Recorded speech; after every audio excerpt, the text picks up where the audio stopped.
Hello and welcome to episode 10 of season 6 of The Sausage Factory. The Sausage Factory is just a bunch of guys sitting around, or in Orc's case, standing around, talking about movies. I'm your moderator, Pizzow. Joining me tonight is Orc. How are you, buddy? I'm one false move of yelling and screaming my fucking head off. Orcs pro tip of the week: get a nice mattress and a nice pillow. Stop collecting movies, and that's what counts in life. And don't fuck up your neck. Here we go. I'm drinking caffeine-free Coke Zero. I mean Coca-Cola caffeine-free. Sorry. How did you mess up your neck? I was like waking up early, and then I was like, I sleep on my side because I can't sleep on my back, or else I'll bleed out and die. So I was like sleeping on my side, and then I was like halfway, like kind of like this, and then I just kind of stood like I was lying there for like an hour, and then I woke up and I was like, oh god, I can't feel my like, pinch nerve, right? Yeah, and so basically, if you've never had that before, I imagine everyone has. It's just like if I like reach to grab something, it feels like someone's going like this to my muscles, and it makes me just yell at the top of my lungs, and I'm like, fuck. And it happens to me all the goddamn time. I can't stand it. I've had it on like a small scale, like, just some weird freak thing, but you've got me beat, but it fucking sucks. No, yeah. No, I don't. I don't just I'm gonna get my jacket to go outside, and you're like, oh, like painkillers do nothing. But you know what happened to me? This isn't the same thing, but you know what happened to me a few weeks ago when I've been reading on the bed, sitting basically the way I'm sitting now, leaning forward, and I looked at the clock and I'd been reading for too long. Sometimes happen. And I was like, oh, I have to blah blah blah. And as soon as I got up, like, my left thigh was like, not my thigh, the calf was sort of numb while I was sitting there. It was just numb, and I thought nothing of it. And as soon as I stood up, like one of the worst Charlie horses. Oh my god! I almost fell on my face. Man. I was at a convention a couple of years ago with my girlfriend, and we were sitting, just kind of sitting on the floor in like a little alcove where there's like an emergency exit or some kind of big exit door. And we were just sitting there to take a load off. And I don't know, we sat there for a while, and I went to get up. And when I stood up, both of my legs were like asleep, but they were so asleep that like I didn't even feel that they were asleep. They were completely numb. I was like dead from the waist down, and I just like collapsed. It was like in front of like all these people who thought I must have like died or something right in front of them. But it was the weirdest feeling, because like as soon as I stood up, it's like I had no feeling from the waist down, and I just went bloop, just like literally didn't fall. I just imploded. Since we're doing injuries part 2 and favorite dinners, and then we'll get to Spielberg a little bit later, because we're actually dedicating the whole month of March to Spielberg. I usually get those what you're talking about, Cole, in my foot, like right in like the middle of my foot. Yeah. So like I'd get them randomly while I'm at like Foot Locker trying on shoes. They're like, "You want these Jordans, dog?" And I'm like, "Ah, fuck, I can't feel my foot." I've had that happen to me multiple times during sexual intercourse, so that's pretty bad. You have to figure out what you're gonna. You have to make a choice there about exactly how dedicated you are to the situation. wait, here's Cole's situation. Maybe you like it. Oh. And I really have no coping mechanism for Charlie horse. I mean, is there a choice, really? I mean, every muscle in my body is pulled. It doesn't matter. B-Movie Mike, do you have any sexual injury stories you want to share with us? No, I've been fairly lucky. Okay, good. Good. Nice. Good. Oh, goodness. Okay. Oh, goodness. All right. Well, Orc, glad to have you with us. Hopefully, hopefully you won't further injure yourself tonight. So. Well, I mean, every episodes we're doing 5, and they're each going to be 8 hours. So we'll talk maybe 3 movies per episode. So that's what we're going with.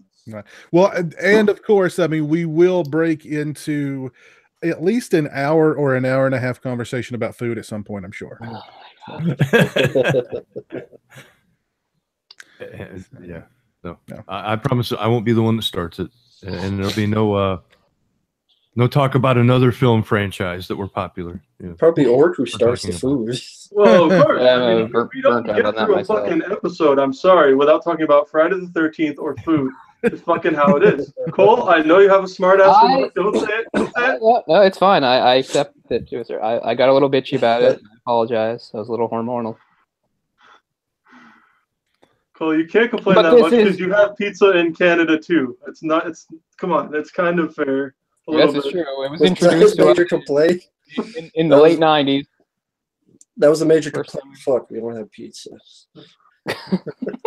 No, Cole gets fucking triggered. It'll be like 12:30 in the morning, and he'll be like, "Fuck, the pizza place is closed." I'm like, "Dude, it's gonna be okay. Just breathe. You're gonna make it." The problem is I'm a normal person who enjoys pizza on a normal level, but you talk about it so much that it constantly makes me crave it. You know, I'll have like had a pretty normal day where I actually ate meals and everything, you know, and I'll feel fine. And then you'll talk about pizza, and it'll be like, you know, midnight. And I'm like, oh, now I have to get one, you know. Yeah, we'll get into Spielberg, and I'm still wasting everyone's time, but like it's true, man. Like I'll talk to him at 12 and be like, "God damn, you know what would be good right now, Cole? A fucking pizza." And he's like, "Well, you know, I have some coupons that they slid under my door today." I'm like, "All right, go for it." Yeah. There you go. All right. Well, also with me tonight is Rambo Raff. What's up, Rambo? Doing good. I don't have any hurt, sexual, painful injuries or anything about pizza. So I guess I got nothing to say about this conversation. Okay. Doing good. I will just briefly put in, do you remember, guys, that like for a while there was even a show about it called Sex Sent Me to the ER, where they would like interview people and do like reenactments of people that had done really stupid things and trying to have sex. It's just like couple falls out of tree after attempting intercourse, up, you know, and stuff like that. They pull like 12D batteries out of some guy's ass. Yeah, exactly. Seriously, all that kind of shit. Yeah. Anyway, I'll shut up about it now. But yeah, Also, I'm not so alone. Not to Also- mention what they do with the damn gerbils. that's Richard poor, Gere. Critters. true. Poor little things. Sorry, I gotta interject here. Hey, Piz, man. what's Kentucky famous for? What, the guy on the horse? Something about that? Isn't that Kentucky? What? I am a horse. The only thing Guy on the horse. the only thing Kentucky is famous for is KFC and well, horses. Yes. Yep. That's about it. Kentucky Basketball. Well, coal mines, I guess. Orc is saying you're into bestiality, Pizza. You should be fired.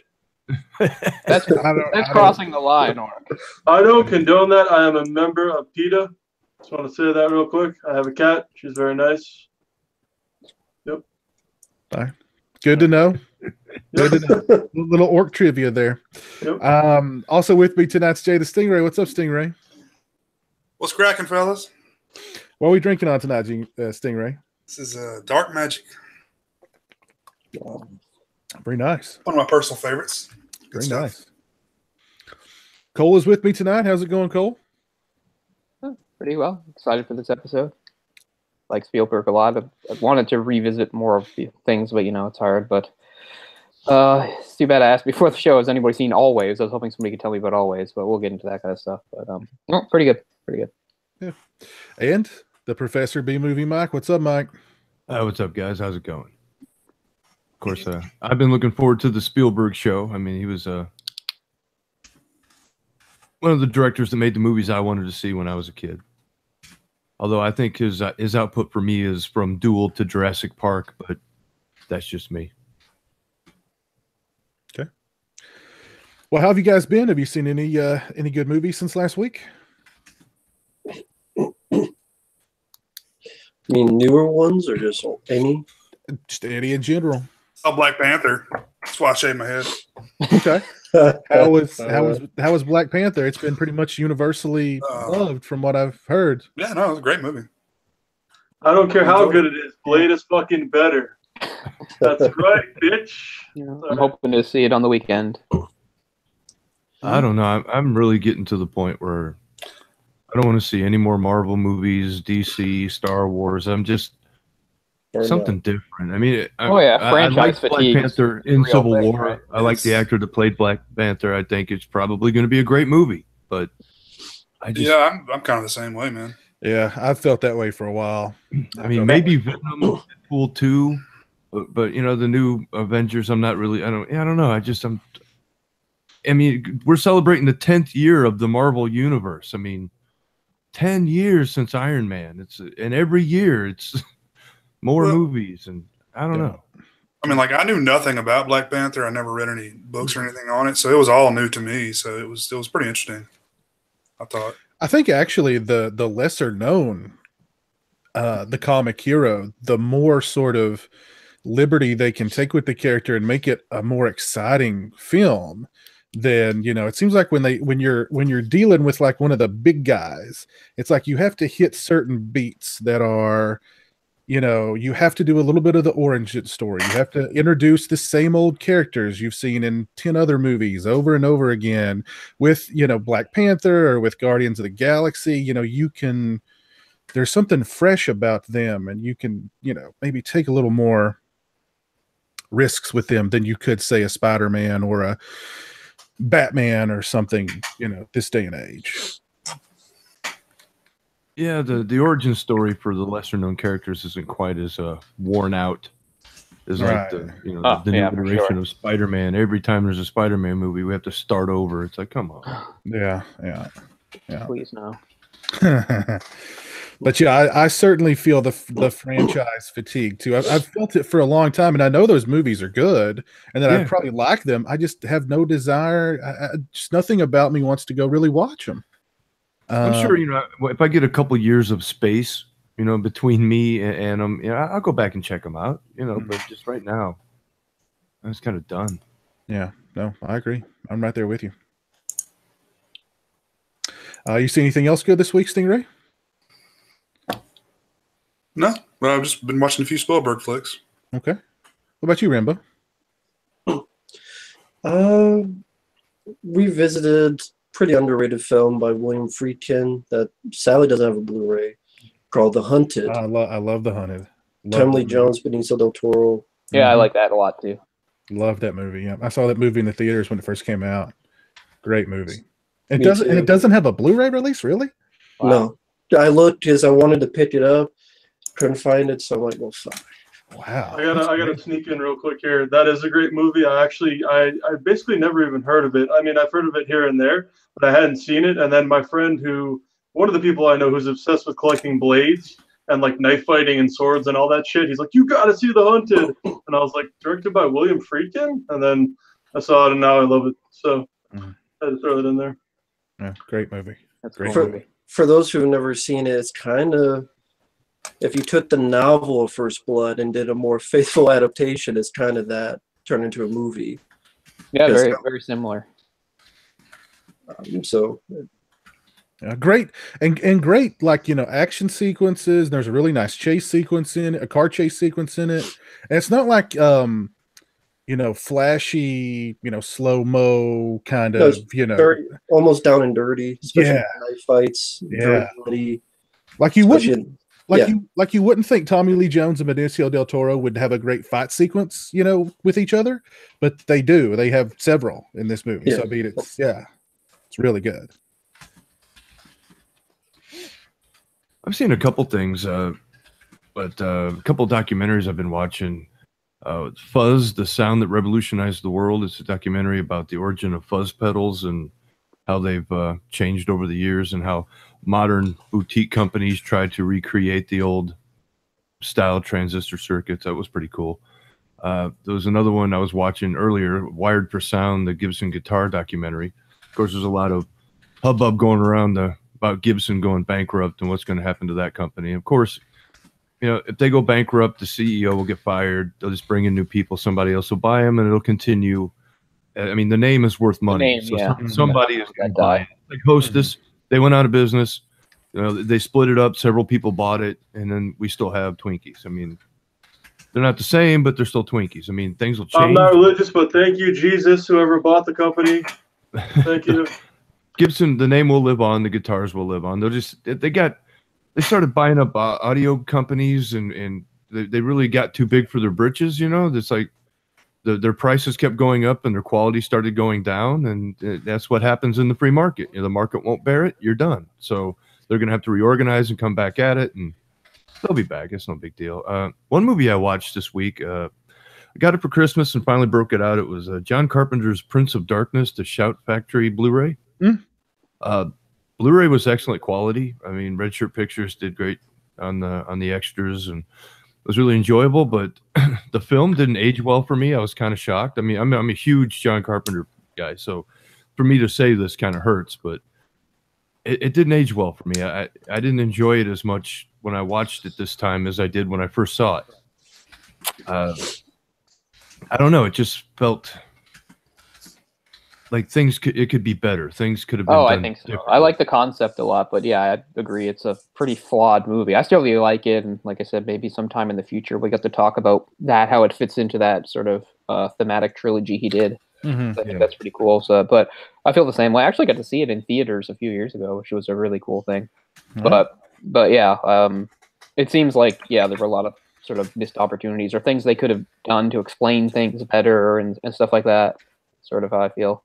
Yeah, it could have been a lot scarier. It just came off as kind of cheesy and a little campy, and it didn't. I don't know. It just didn't age well for me. And I was, Carpenter wrote it under Martin Quatermass, I think, was the fake used.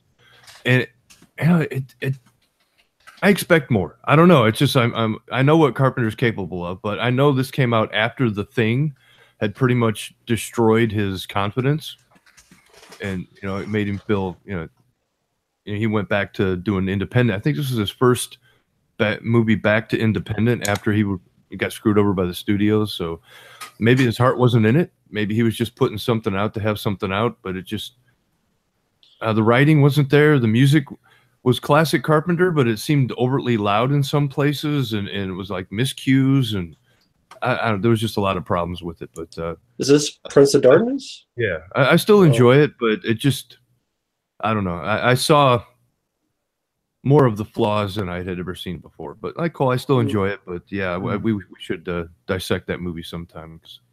There's a lot of cool stuff there. I love how the science and the religion and how mixed together. There's some really interesting subject matter there, but I don't think it was explored properly. And the climax is disappointing, isn't it? Like the whole mirror thing seems too simple. It's too simple. And then the hand comes out and you expect freaking Tim Curry to pop out. You know what I mean? It's like, I'm darkness, And what's this, the anti-God? So Satan has a dad that's equal to God. I mean, there's a lot of shit in there that was just like, what?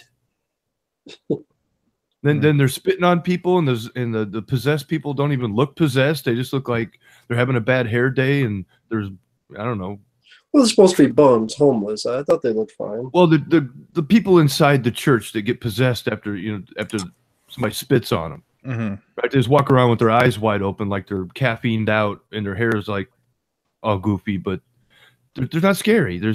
And the chick with the pizza face that's supposed to be Satan. Oh man, I love that. That could have been done so much better and scarier. Let's be real here, guys. Let's cut to the chase. No more bullshit. Alice Cooper isn't fucking homeless. Okay, I used to listen to his radio show. He's got a radio show. He's got a restaurant in Arizona. Come on. He's the king of the homeless. How he got that gig though was his manager was a producer on the film. He got into producing horror films on the side. That wasn't the only one he did, but that was one. And Alice was down on the set one day hanging out, and John's like, "Hey, I'd really like you to be in the movie." And then that's how this whole thing happened. I guess the bicycle gag was he asked Alice to come up with that because he was doing something similar in his live show. So that's what I mean. The behind the scenes stuff is really good. Red Shirt did a great job, but the film itself is just, it frustrates me because there's a good movie there. It just didn't get made. I thought it was good. Yeah, I like it. I like it. I just feel like it has a lot of issues. I like it though. I think it pisses me off because I did like it, but it deserves to be better. Yeah. I don't know. I can see what you're saying. Fully explored, Yeah. Seems like we can agree on some things because I feel pretty much the same way. Like I do like the movie, but I just feel like there was, there's a better movie in there, and it didn't come together. Exactly. I got the Criterion Collection release of Rambo's favorite movie, Night of the Living Dead. It's really worth getting. Considering all the different releases and how cheap it is and stuff. It's a really good release. I call it the definitive release. There's some extras that were on some of the older releases that aren't ported over onto this one, but the new stuff that they have for this release is really good. I mean, and the picture quality, sound quality is just phenomenal.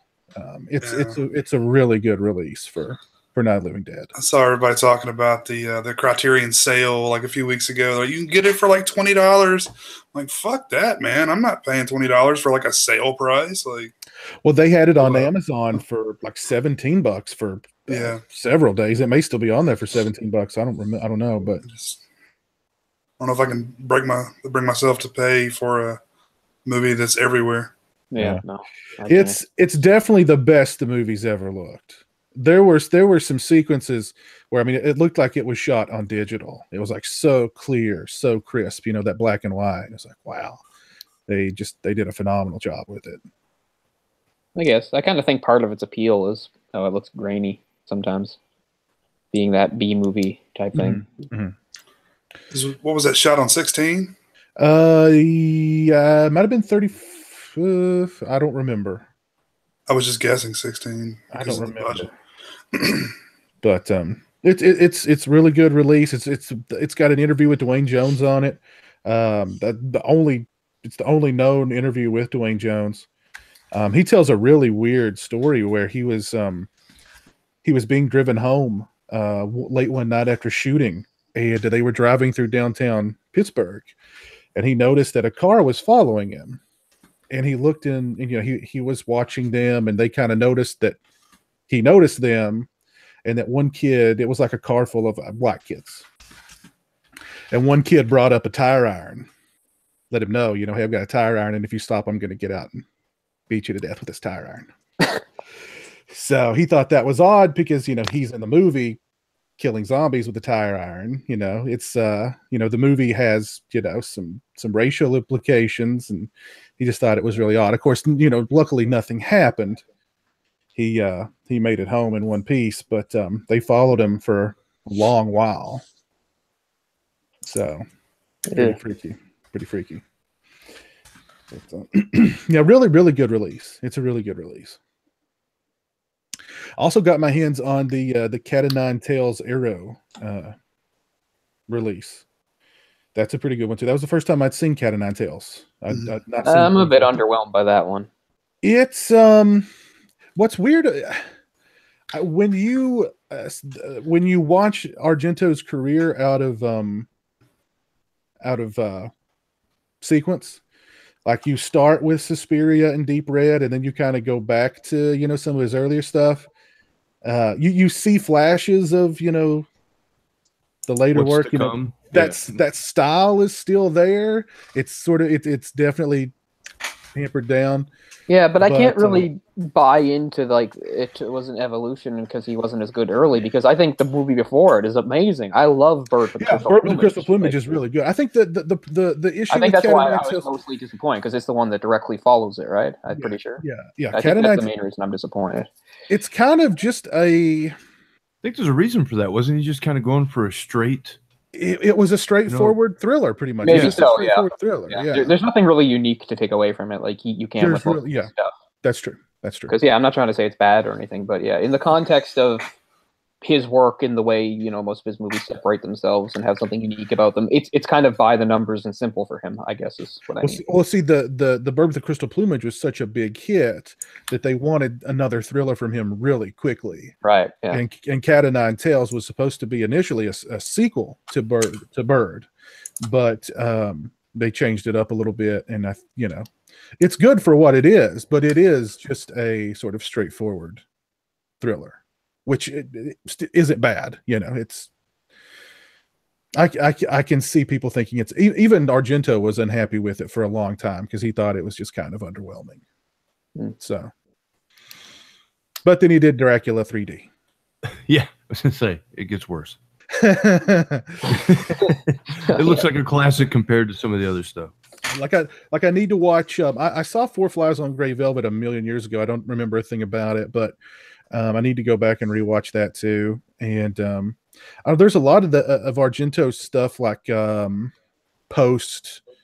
Let's see, there was the Card Player. I didn't see the Card Player. There's Sleepless. No. I saw Sleepless. Don't Do watch not the see the card. card player. It is terrible. Okay. Wait, I what era saw- is this? Where's this around? This is the latter day. Didn't he do it with Oh, Adrian yeah, well, Brody? He did one with Adrian Brody called Giallo. I yeah. saw I that. watched about 10 minutes Not of that good. on Netflix Yeah, years ago. I and- watched that. Not good. Not good. I saw Sleepless. I don't remember liking it very It's not much. good. There was one called Do You Like Hitchcock? I think I gave that one about 10, 15 minutes and stopped. About the Stenhall syndrome. I'm okay. That's I'm okay. okay with I'm okay okay. with the Stendhal syndrome. I think that might be his last good movie. He's in a weird was it? trajectory because he had a long, sustained period of great, just super high quality. Hold on. And then- Last good. You saw Dracula, right? Yeah. Oh, that's Poor unholy. guy. Is that the last movie he's directed? I'm not sure. Because if That's that's like- the last one, That's Jesus, like Jesus 2012, Christ. right?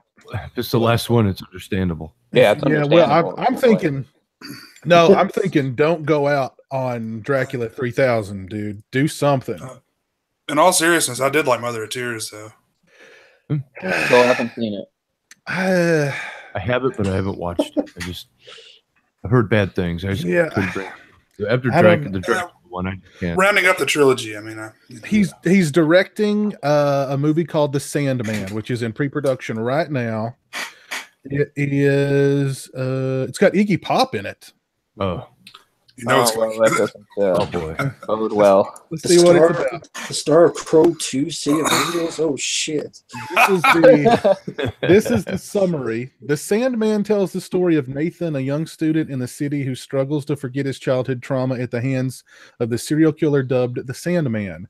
Nathan killed the Sandman years ago on Christmas Eve after he witnessed the murder of his mother, until he sees the beautiful woman who lives in the apartment across way dying at the hands of the same masked killer. This brutal murder plunges Nathan into an odyssey into the night country of his past, his Okay. dreams, and the buried secrets of the Sandman. Yeah, see, that might have been good if it came out in 1975. This one guy who can go up against the same man, and it's Jean-Claude fucking Van Damme. Death Oh, there's a warrant, bit. man. Well, let's see. Right up to, I'm not a huge fan of Trauma. I liked it just because it was weird. You know, I mean, I like the concept of, you know, because people have studied this before. Executioners, supposedly, you know, they would talk to the heads to see if it would show any Right. recognition, you know. Right. So there was that theory that maybe the brain activity continues for a limited amount of time, but how much you could actually, you know, and the theory behind that was kind of cool, but it's flawed. But Was that the one with Brad Dourif? Brad Dourif, yeah. Yeah. And then he did the Stendhal Syndrome after Trauma. And then I've totally forgot about the Phantom of the Opera movie he did. I've not seen it. Sleepless I didn't like. I've not seen The Card Player. Do You Like Hitchcock was actually a TV movie. He did the two Masters of Horror episodes, Mother of Tears, Giallo, and Dracula 3D. Yeah, I stop at Trauma. I mean, it's weak, but it's at least a little bit of his previous genius there, a little bit. Yeah. But I mean, forget about Bird with the Crystal Plumage, Cat of Nine Tails, and Four Flies on Gray Velvet. From Deep Red in 75 to Opera in 87. That's just one badass movie after another. Well, Awesome. Inferno's a little in my book, but I like it Still more better than what came later. Deep I was Red. really disappointed the first time I saw Inferno, but I've come around to it in repeated viewings. But Deep Red, Suspiria, Inferno, Tenebrae, Phenomena, Opera. I mean, that's just. But I would rather go from Deep Red back than from Trauma forward. I agree. You I know? agree. Yeah, I agree. Wait, I agree. And that Dracula movie was 3D? it was in 3D. Yes. I didn't know that, but Well, I mean, that's assuming it was shown in theaters. man, I can't imagine the sad state of seeing that. I've actually been tempted to go back and rewatch that to do a review on it, but then I'm like, I don't. You know what I mean? We should do just like a commentary, just like a joke commentary on it. It's unbelievably bad. I Yeah. mean, just all you really around. can't believe it. You're just You would- like, it's like they're trying to make it terrible. If you held that movie up next to Suspiria, there's no way in the world you'd go. The same guy directed both those. There's no way you'd think that. Wow. You're But telling me the star of Blind Fury doesn't make a good Dracula? I don't know what went wrong. Actually, I don't Yeah, even think that I was, saw far enough into the film to see Dracula. I can't even remember. I don't remember if I saw it in its entirety. If I I did, saw I maybe completely 15 minutes, and that was enough. So you're telling me that he was a better vampire than Buffy the Vampire Slayer? Well, Rutger Hauer's in it. And he was in Buffy the Vampire Slayer. Oh, he doesn't play Dracula. Who plays Dracula? Oh, okay. What's the guy's name that plays Dracula? I forget. I don't know. See, I thought he played Dracula. Yeah, I did too. I think it was the same guy that was the bad guy in the Stendhal Syndrome, but I might be wrong. Yeah, Rutger Hauer was a vampire in the Salem's Lot remake. Salem's Lot, yeah. The TV version, yeah. And he was Barlow. Yeah. He was pretty good. He was I quite like good. that one a lot. We don't get into that, but I like that one a lot. Let's see what's going on out in Sausage Factory Nation. We've got our buddy Jewel, Voorhees Chasing Ghosts, is watching us tonight. Max Punishment, Steak Sauce, DJ Donnelly, Jacob McCullum, Joseph Purdue, Movie Man 95, Cole is Gay is out there. He says, hope everyone is doing well. Have a great show. Thank you, sir.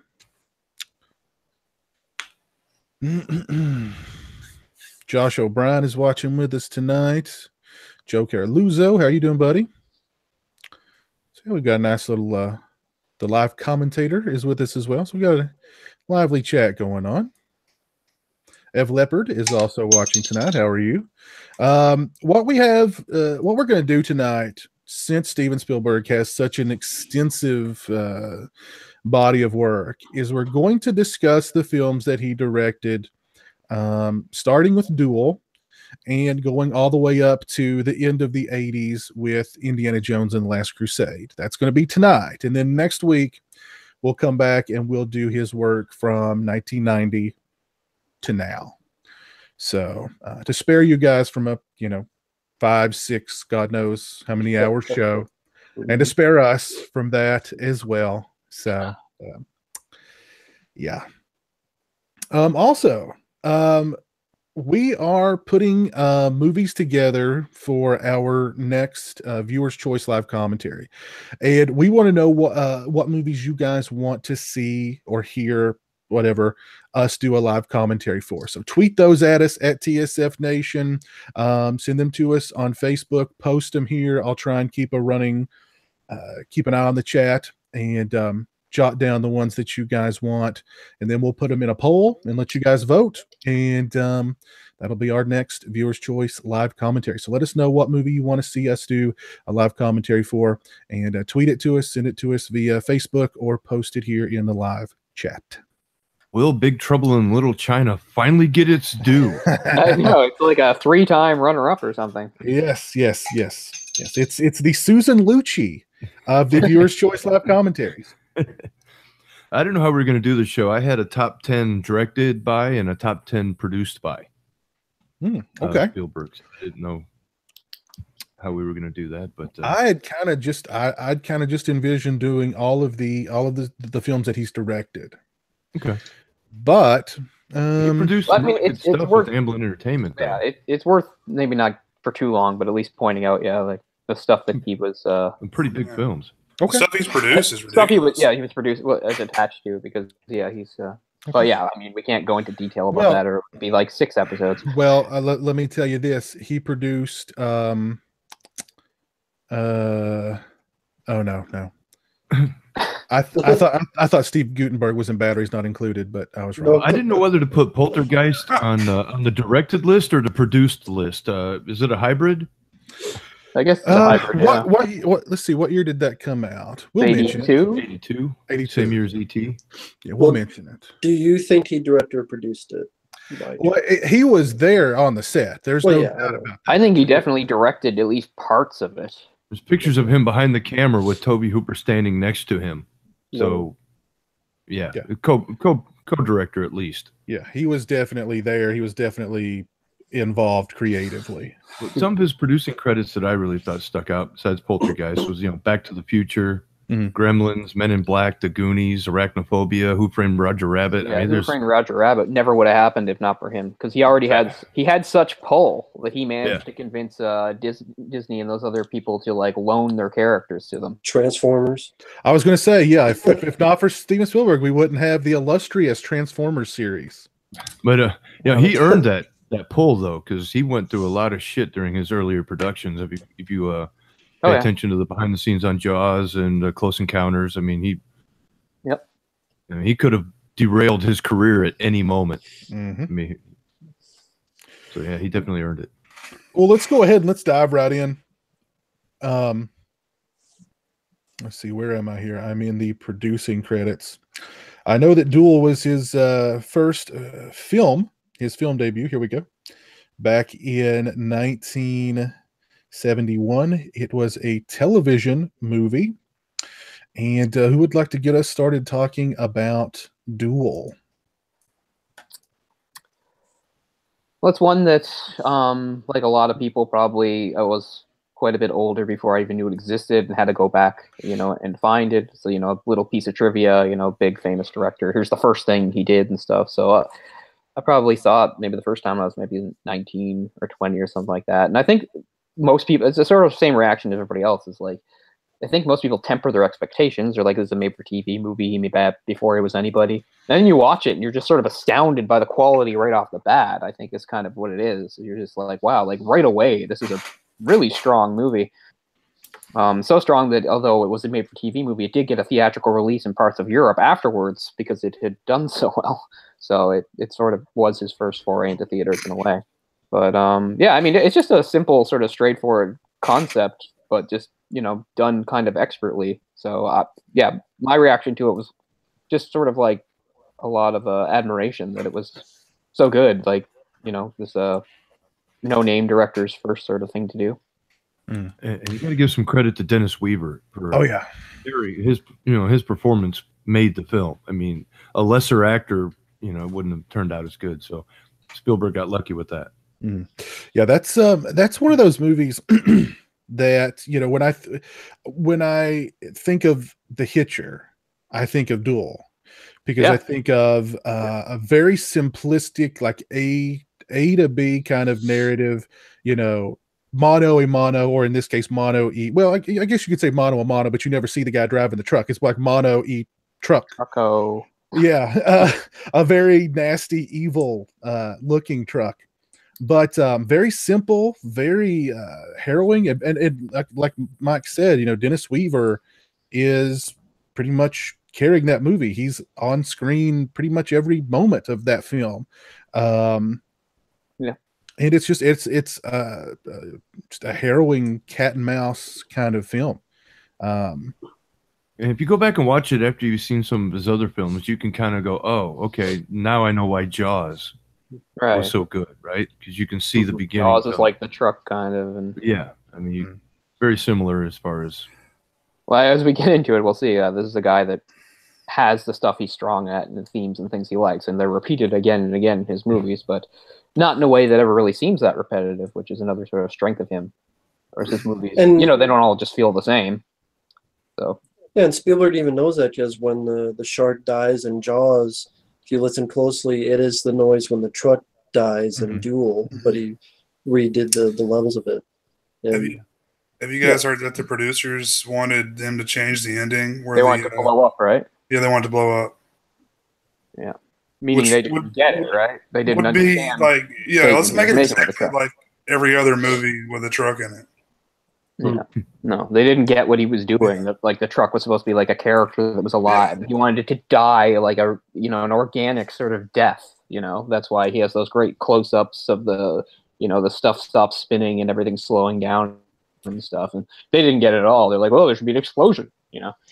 So Duel kind of thing that he was able to. Kind of gave birth to a very limited subgenre of sentient vehicle, like the car. There was like several ripoffs of Duel as it went along. So if a TV movie can kind of form its own little subgenre, that says something about it. Yeah. But what's great about Duel is like it's subtle about it, right? It never outright states that. It just wants to give you the impression. Like you watch it, and they make a point of never showing the driver or making it seem like it's a truck. But you don't have to watch the movie thinking like the truck's alive or anything like that. It's just subtly done just to sort of give you the impression. Not that I have any problem with like sentient vehicle movies; they're fun, but because of what they are, it's hard to take them too seriously. I could kind of picture Stephen King drunk and flying off of cocaine, watching Duel, and next thing you know, we have Maximum Overdrive. I was thinking the same thing. Damn straight. I just remember being like, I don't know, it was either on Monster Vision or USA's Up All Night, either TNT or USA. And I was like 7, and I just remember seeing it like 2 o'clock in the morning. I was like, wow, this is fucking awesome. They just don't stop. He's like, we've had like recently Monster Truck, I think it was about maybe 10 years ago. I know it was fairly recently, and then the movie Rubber about the sentient tire going around killing people. So I love that movie, by the way. I love that movie. Or even films like Joyride with Paul Walker and Steve. I was thinking about that one too. Joyride's pretty good. Can I get a real talk here? Joyride's almost like a hybrid of Duel and The Hitcher. Yeah, you know? That's real talk. Candy cane. Lower. If you're out in Rambo's neck of the woods, you never want to do that. If you're like at a rest area. No, not really. No. do not tease truckers over CB radio. Yeah, that's out in the middle of nowhere. That's the great Ted Levine. And let me tell you, I have teased truckers with CBs. When you live in Kentucky and you have nothing else to do on the weekends, and your buddy drives a truck that's got a CB radio in it, did it ever get way too real for you? No. Okay. But we. Here's how that goes now. You're in your Ford Fiesta, and you're like candy cane, and it's you in your Ford Fiesta.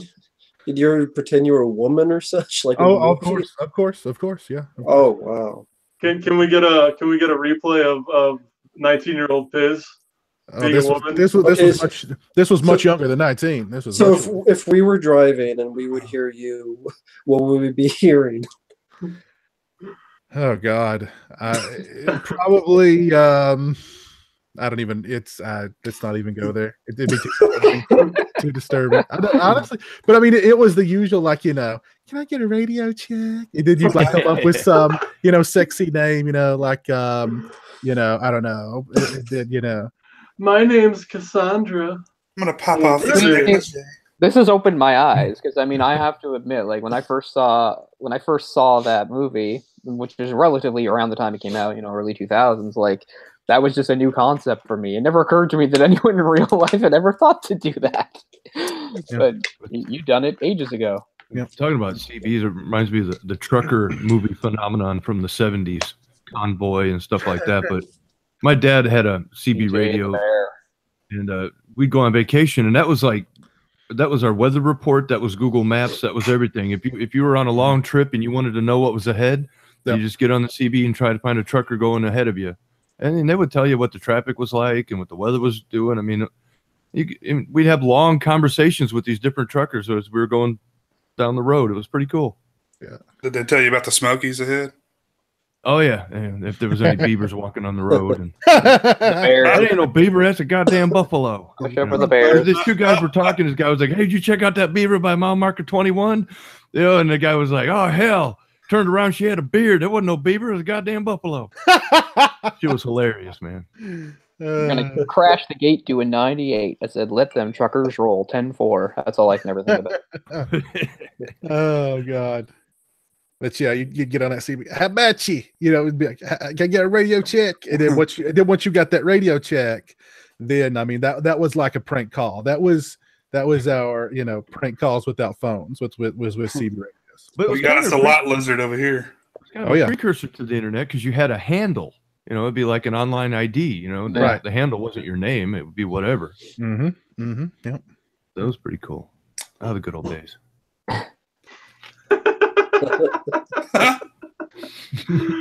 It would always be fun Friday night seeing what the cops were up to. 10-4, we got a guy who's running around naked with some vodka and a machine gun. We're gonna need your help. Okay. Now that I have listened in on the police band with friends. I've done that. Still do that, by the way. Yeah. My dad had one of those police radios, and we lived close enough to Chicago that we got to hear plenty of interesting things. Oh, I'm sure. Yeah. I'm sure. I actually pulled mine out the other day, my old scanner, and I was like, oh, man, I'll have to plug this thing back in. See what's going on. They're all like PC now, though. Like, I want to hear them like cussing and like dropping racial slurs and stuff. Back before cable, back before VCRs, back before anything, you had the TV, the radio, and the CB and the scanner, and that was pretty much. My dad was doing one of those at any time. It's your information superhighway. Yep. Yeah, that was it. Yeah. Well, does anybody have anything else they'd like to say about Duel? I know it got a DVD release many years ago. I don't know if it made the jump to Blu-ray or not, but I believe the DVD doesn't the DVD have like a commentary with Spielberg on it or an interview? No, just some interviews. Okay. Interviews. Okay. Yeah, I don't know how Yeah, interesting I it don't would be to remember. modern audience. I could check. I got it. It has an interview with Steven Spielberg and I think maybe Richard Matheson. I know he did the screenplay, I believe. Or That's he worked right. on the story. Yep, that's Richard right. Matheson. Mhm. And yeah, I first saw that film on VHS, and it shows how you can take a very simple idea and still make a good movie out of it. That simplicity doesn't always mean bad. Mhm. And that's a great example of simple, well done suspense. And I think the fact that sorry, keep Yeah, going. go ahead. I was just saying about Richard Matheson. That's a good thing too, because he wrote the original short story. So it's nice when the person who writes the actual. I mean, I know in Hollywood it's a thing. You know, often somebody who's different writes the script, and it doesn't always guarantee it. But I usually do appreciate a lot of movies when the person who wrote the original story or book or whatever is at least involved in the script. Like they don't always have to write it, but anyway, yeah. It doesn't always work. Fuck you, Dean Koontz. Very true. I agree with that. How dare that's the master. He wrote Phantoms. Phantoms. All right. Great, And he wrote terrible movie. he wrote the book and the screenplay for Phantoms. Dean Cain was the boom. It's unbelievable. Dean Koontz was the bomb in Phantoms. Dean Dean Cain. Dean Cain's the bomb too. So. Dean Cain was the bomb, and I don't add horrible straight to video Lifetime movie here. That's Dean Cain. I like some of them. I like Dead and Deader. And some of them. He made some good one. Dean Cain. And Dean Koontz. Hey, he was in one good movie. Wasn't he in the Salem's Lot remake? Or am I way off? No, That's Rob Lowe. Oh, yeah. Well, they're all the same. Oh, Team come Dean on. doesn't give a Poor shit. Rob Lowe. Jesus. Rob Lowe somewhere just got a chill run up his spine. He's like, what happened? Somebody must have just mistook me for Dean Cain. Ouch. Lewis and Clark was the top. Did he ever get above that? I don't think so. No, I don't think so. Mm-mm. I remember last time I saw his name, there was a show on, and it was about it was something like he was like a dog trainer or something that falls in love. I don't know. Well, he Something did with that, dogs. It had like a weird dog pun as the title. I'll have to look it up. Oh, I'm sure. He did that Sasquatch show where they were actually trying to find a real Sasquatch. Jay's all about that shit. He's like, they're gonna find him this week. I'm like, no, they're not. He's like, I'm not giving up. It was like $50 million to whoever finds a Sasquatch. Oh my god. They're out there like sniffing piles of shit and stuff. Like, oh, I got him. Did they find him? Nope, they did not find him. Shout out to Spoiler alert. That's a Willow ripoff. Well, let's move on. In 1972, Spielberg directed a TV film called Something Evil, although it's also listed in 73 as Savage, but they're both the same movie. Has anybody seen Something Evil? It's got let's see who's it got in it. Darren McGavin, the great Darren McGavin, Ralph Bellamy. I haven't heard of him. And I've then seen it, but I don't remember. oh wait a minute, I'm sorry. Savage and Something Evil are not the same thing. I apologize. Oh, okay. Savage has got the late great Martin Landau in it. Nice. I have not seen either film. No. Is it about Fred Savage? That would be About Randy interesting. Savage? Oh, yeah. Could you imagine a Steven Spielberg Randy Savage biopic? That would be great. And Fred Savage is his son. We have to go from the food. Can we do best Slim Jim? You know. All right, Jay, go. What now? Oh, You want Slim Jim? Yep. All right, I'll start. Let's never do a Slim Jim, brother. Well, do you remember who took over as the Slim Jim spokesman after Randy Savage? It was the Ultimate Warrior. Is he really? Okay. Yeah. I don't remember. I'll have to look up those commercials. I don't know. Did he say snap it to a Slim Jim? I'm sure he did. I'm sure he probably literally snapped it in two, and God knows why. Yeah. talking was never the Ultimate I Warrior. was gonna say, yeah, I don't remember him talking very much. I remember him talking. I just don't remember it making a lot of sense. The promos are the best on YouTube, where it's like, I will ascend to the heavens and take everyone with me, and we will go down into the depths of hell while stopping at Arby's, and there will be none of mankind left. And then people are like, we don't know what the fuck he was talking about, but we were just backstage laughing our asses off. So that's he's always talking about rocket ships and stuff floating through his veins, and which I'm sure we know. Yeah, I don't think he ever had a script that he was following. He just right, but yeah, his promos were pretty epic. I mean, you couldn't. They were intense. They were they were intense. Taking plane to the nosedive, Hulk Hogan. Yeah, that's a great one. That's a great the one. cockpits. Oh God. He's basically threatening to kill. He's basically threatening to hijack Hulk Hogan's plane. An act of terrorism. Exactly. Did you guys see? Good. Did you guys see when he went on Arsenio Hall and he was just like throwing the couch around and stuff? Man, when you combine cocaine with steroids, shit happens. That is really a hell of a drug. It's a hell of a combo. Oh God, yeah. Like Arsenio Hall is like legitimately scared of the guy. Arsenio Hall is like, let's get this over with, man. He was like, when I met you backstage a little while ago, you were normal. You put this paint on, and now you're out of control. Let's talk about the Sugarland Express. Who's a big fan of the Sugarland Express here? I've never seen it. Me either. I've seen some of it. It's got Goldie Hawn in it. Ben Johnson. I don't know. I can't remember a lot about it. I mean, it has some pretty good camera work, I guess, that you would sort of see. Like some of those shots, like going down the highway, isn't bad, I guess. With the cops going up alongside the car. I don't know. It's pretty hazy, my memory of it. Mike, any have you seen the Sugarland Express? I might have, but I don't remember it. Okay. I hate to pigeonhole people, but I want specific things from specific directors, and I'm not as interested when they step outside of it. Like I said, I start with Duel, and then I skip to Jaws, you know, and then you kind of skip around a little bit. You know, it's kind of like with Argento. Some of his stuff is stronger than others. Same with Carpenter. They have some brilliant moments, and then they have some, you know, like Carpenter was Starman. Okay, it's a good movie, but I feel like anybody could have done it. He didn't need to do it. I think his strengths are in other places. So the fact that Spielberg directed Sugarland Express doesn't make me want to see it, because that's not really what I want to see from him. Right. It might be good. But this is still when he's, you know, finding his voice or whatever too, right? Like, you know, he hasn't established himself that much at this point. He hasn't become the Spielberg yet. Right. Well, and his next film, the Spielberg emerged. That is the becoming. That was a make or break it. That was a make or break it. We're talking about Jaws, which was a huge movie, big budget, based on a best-selling book, and the filming of that movie, by all accounts, was a complete and utter debacle.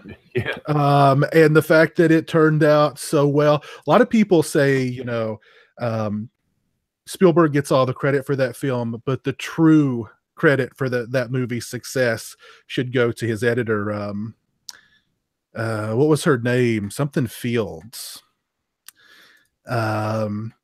Anyway, Oscar-winning editor. They actually named a building after her on the Universal lot. And oh goodness, let me see if I can. Well, that, and he even says himself that the film would not have been as good if the shark worked.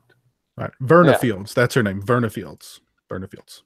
So he had to do a lot of the camera is the shark and a lot of fake outs, which ended up making the movie a classic. So it was kind of an accident. It was a happy accident. It looked like it was going to be a complete failure, but then it turned out that everything that went against it made it better. Well, they were apparently shooting a lot of that movie too without any kind of script, or like Spielberg was writing it the night before they were shooting, as they were going. Yeah, which is insane. He had a lot of downtime waiting on the shark to work, so I imagine that was kind of working his benefit. And he also got the idea for, you know, his next film after this, and was kind of working toward it during downtime on Jaws.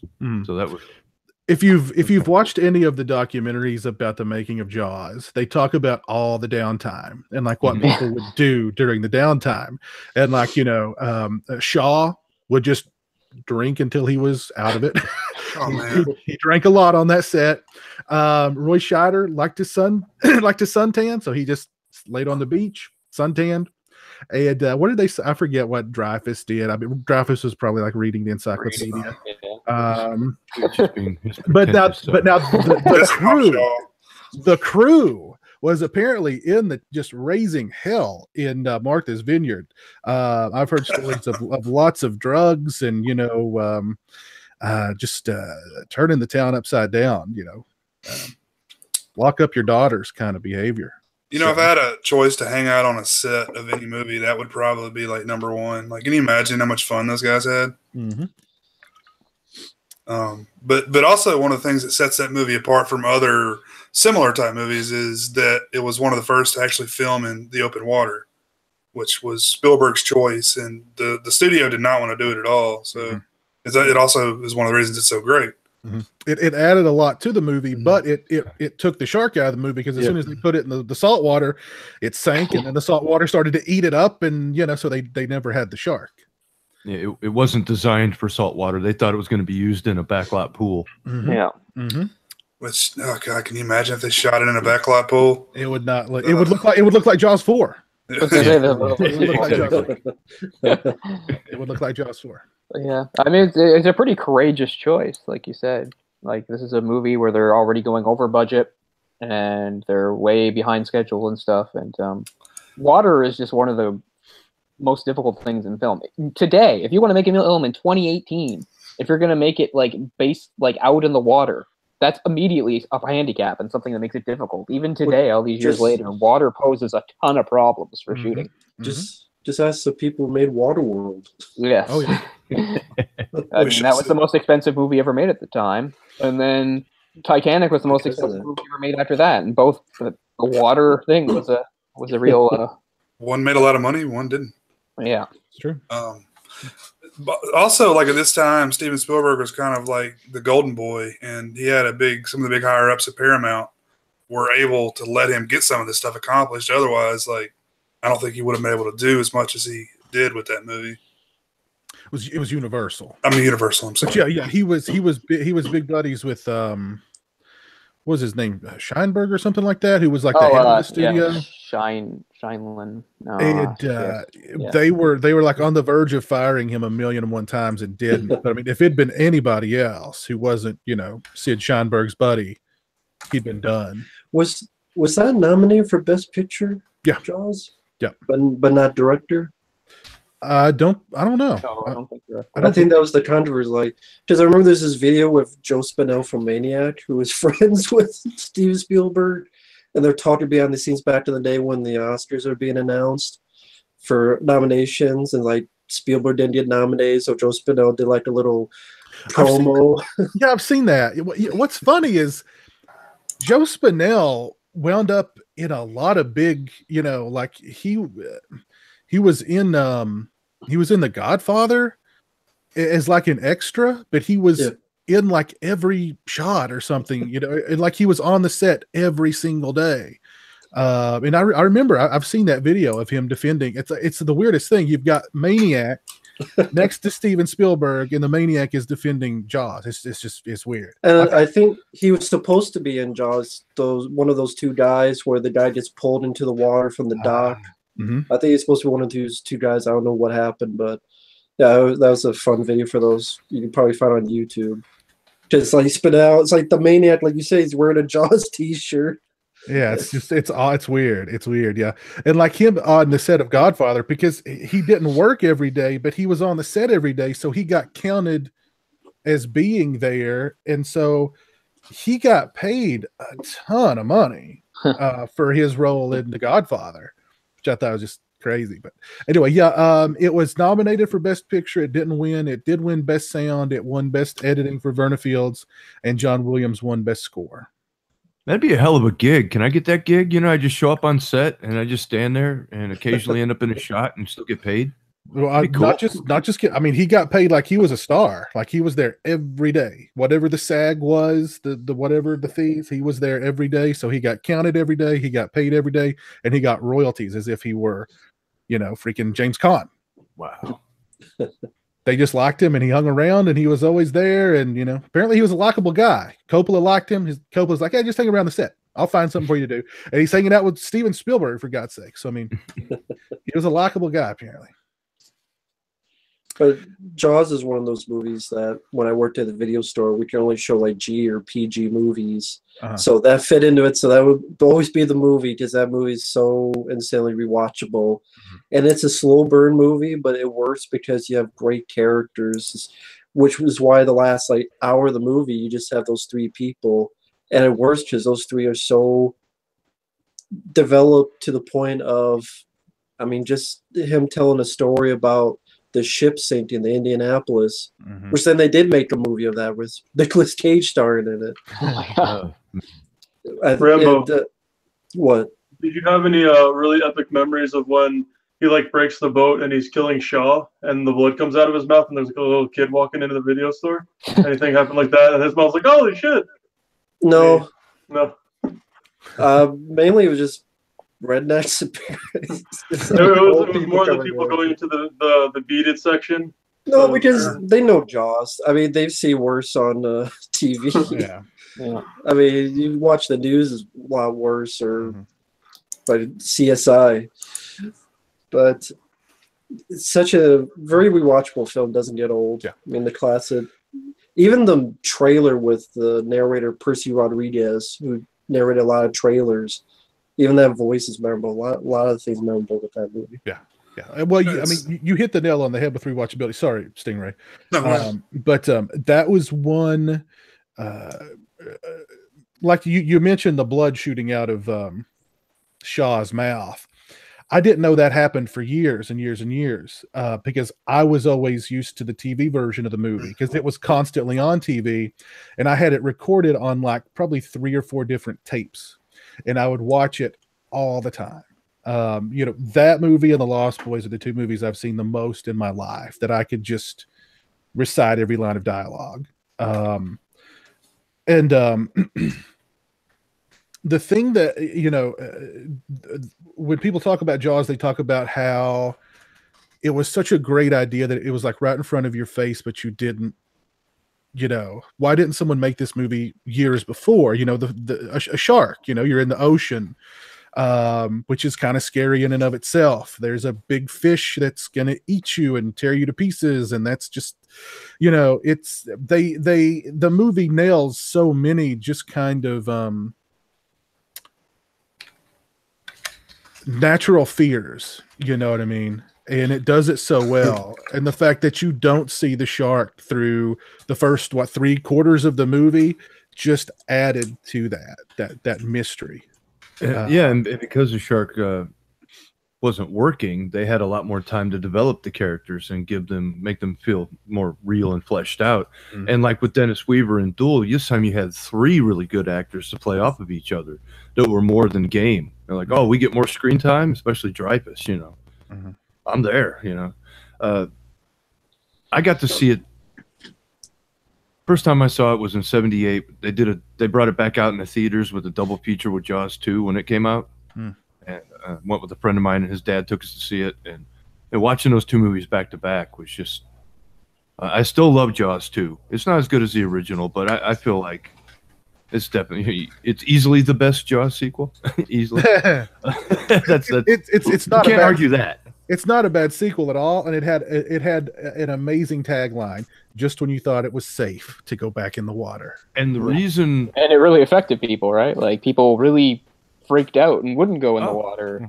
Yeah, because we didn't have the internet, we didn't have all this information. You had to go back and read old books and try to figure things that they didn't know half the things sharks did back then. So yeah, it seemed a lot more plausible then than now.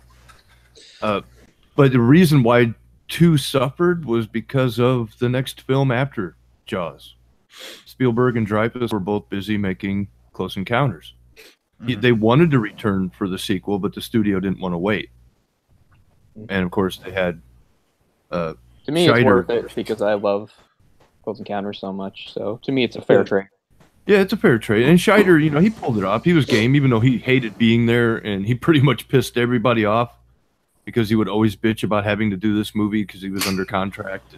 And there was a lot of negativity behind the scenes on 2, but I think they pulled it off. I really do too. I do too. I really like it. Flick.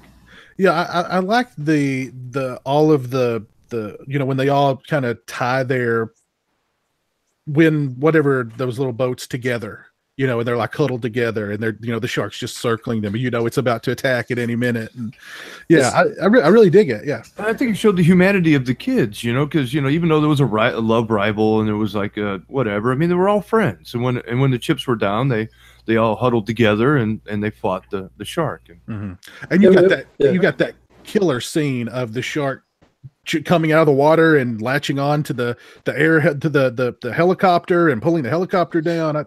That's pretty freaking cool. I like the additional footage of the shark actually going inside the helicopter and munching on the pilot. Yeah, I think that was only shown in a couple of, I don't know if it was a TV movie version of it, but there is a version out there that has that scene in it. I think part 2 is the one I've seen the least. What it was cool because Unfortunately. it was sort of the slasher movie version, because even at the end, the shark gets the Freddy Krueger type of look Right. with the stars, like Yeah. a killer in a slasher movie would, and it's picking up the kids one by one. And I know I'm the only person in the world. I like Jaws 3, but I grew up with that. Oh, I do too. I saw that a lot. I mean, it's a silly idea, but a lot of movies are. But I like the Quaid. I love Jaws 3 and Jaws 4. I mean, they're not good, but they're fun. Yeah. I like the concept of Jaws 3 so much. Of just like a SeaWorld type place. And just like Jaws is in there. Like that's awesome. Yeah, it's a great idea. Yeah. I don't know, they didn't quite pull it off, it's but exactly. it's a great idea. Yeah. Yeah, unfortunately, SeaWorld Orlando is about 50 miles from the ocean. Yeah. Yeah. So it's not like Jaws I've is just been going to there. swim up there. But, you know, Yeah. whatever. Mike's got a nitpick. But also just the amount of influence movies that ripped it off. I mean, it did create a huge new genre of animal drawn and mutt movies. You had Grizzly, which is the exact ripoff, except with a bear. You had Killer everything, Killer Dogs, Killer Cats, Piranha, Orca, Killer Whales. Yeah. But I actually had somebody get pissed off at me about Jaws 3 because the guy and his dad who took me to see Jaws and Jaws 2, I went to see Jaws 3 and they asked me, what'd you think of it? And I liked it. I thought it was fun. They went to see it and they hated it. And they were actually like pissed off at me for liking it. How can you recommend that? You know, it was just like, holy shit. That was like the first instance of telling somebody that the movie's good and then they come back at you with some hatred. Yeah. I saw it in the theater a few years ago. They did like a re-release of it for some anniversary, and it was awesome. I mean, I'd seen the movie a million times, but I'd never seen it on the big screen, and it was a packed theater, and it was a really cool experience. But 2D? Was it in 3D or 2D? No, this was the first Jaws. And it was just first regular. Jaws, okay. Yeah. Oh, yeah, I saw that a couple years ago. Yeah, I did too. That was a great Oh, experience. man. That was That was fun. worth it. Those were The great in standing the theater. ovation at the end from the modern audience really kind of warmed the old heart there. I was just like, yeah, they still know what a good movie is. That's That's cool. awesome. Well, it kind of gave me some hope for the current generation. You know, like there was lots of young kids there that really appreciated and respected the film, which I like to see. Yeah. Mhm. Well, And I think sorry, go ahead. Well, and two things we definitely have to mention with Jaws. One is the score and how it's been copied a million times over. And just it became, a part of pop culture. Everybody knows that score, whether they've seen the movie or not. And really, I mean, who's not seen Jaws? And it created the summer blockbuster. That was the first. It was a summer phenomenon, and that was a blockbuster. Jaws is the reason I'm terrified of the water. Well, and there were a lot of misconceptions about sharks at that point too. Sure, yeah. People still thought that some people thought their mouths were like on the sides of their bodies, and like for real. I'm not joking. Yeah, there were a lot of misconceptions about sharks. Piz, this is only in Kentucky. Come on, dude. What? No, I think it's only in landlocked places. No, well, I mean, even then, I mean, there were a lot of misconceptions about sharks and about their behavior, and even Peter Benchley himself, years later, kind of regretted writing Jaws because he made the great white sharks look like just Villains. mindless killers. Yeah, Serial killers. Exactly. The movie's a what if. That's what's too bad. I mean, the whole point is it's what if a great white shark did this. But yeah, people take stuff, seriously. It's just that sharks eat things that are in the water. If you go in the water, you might be eaten. It's not personal.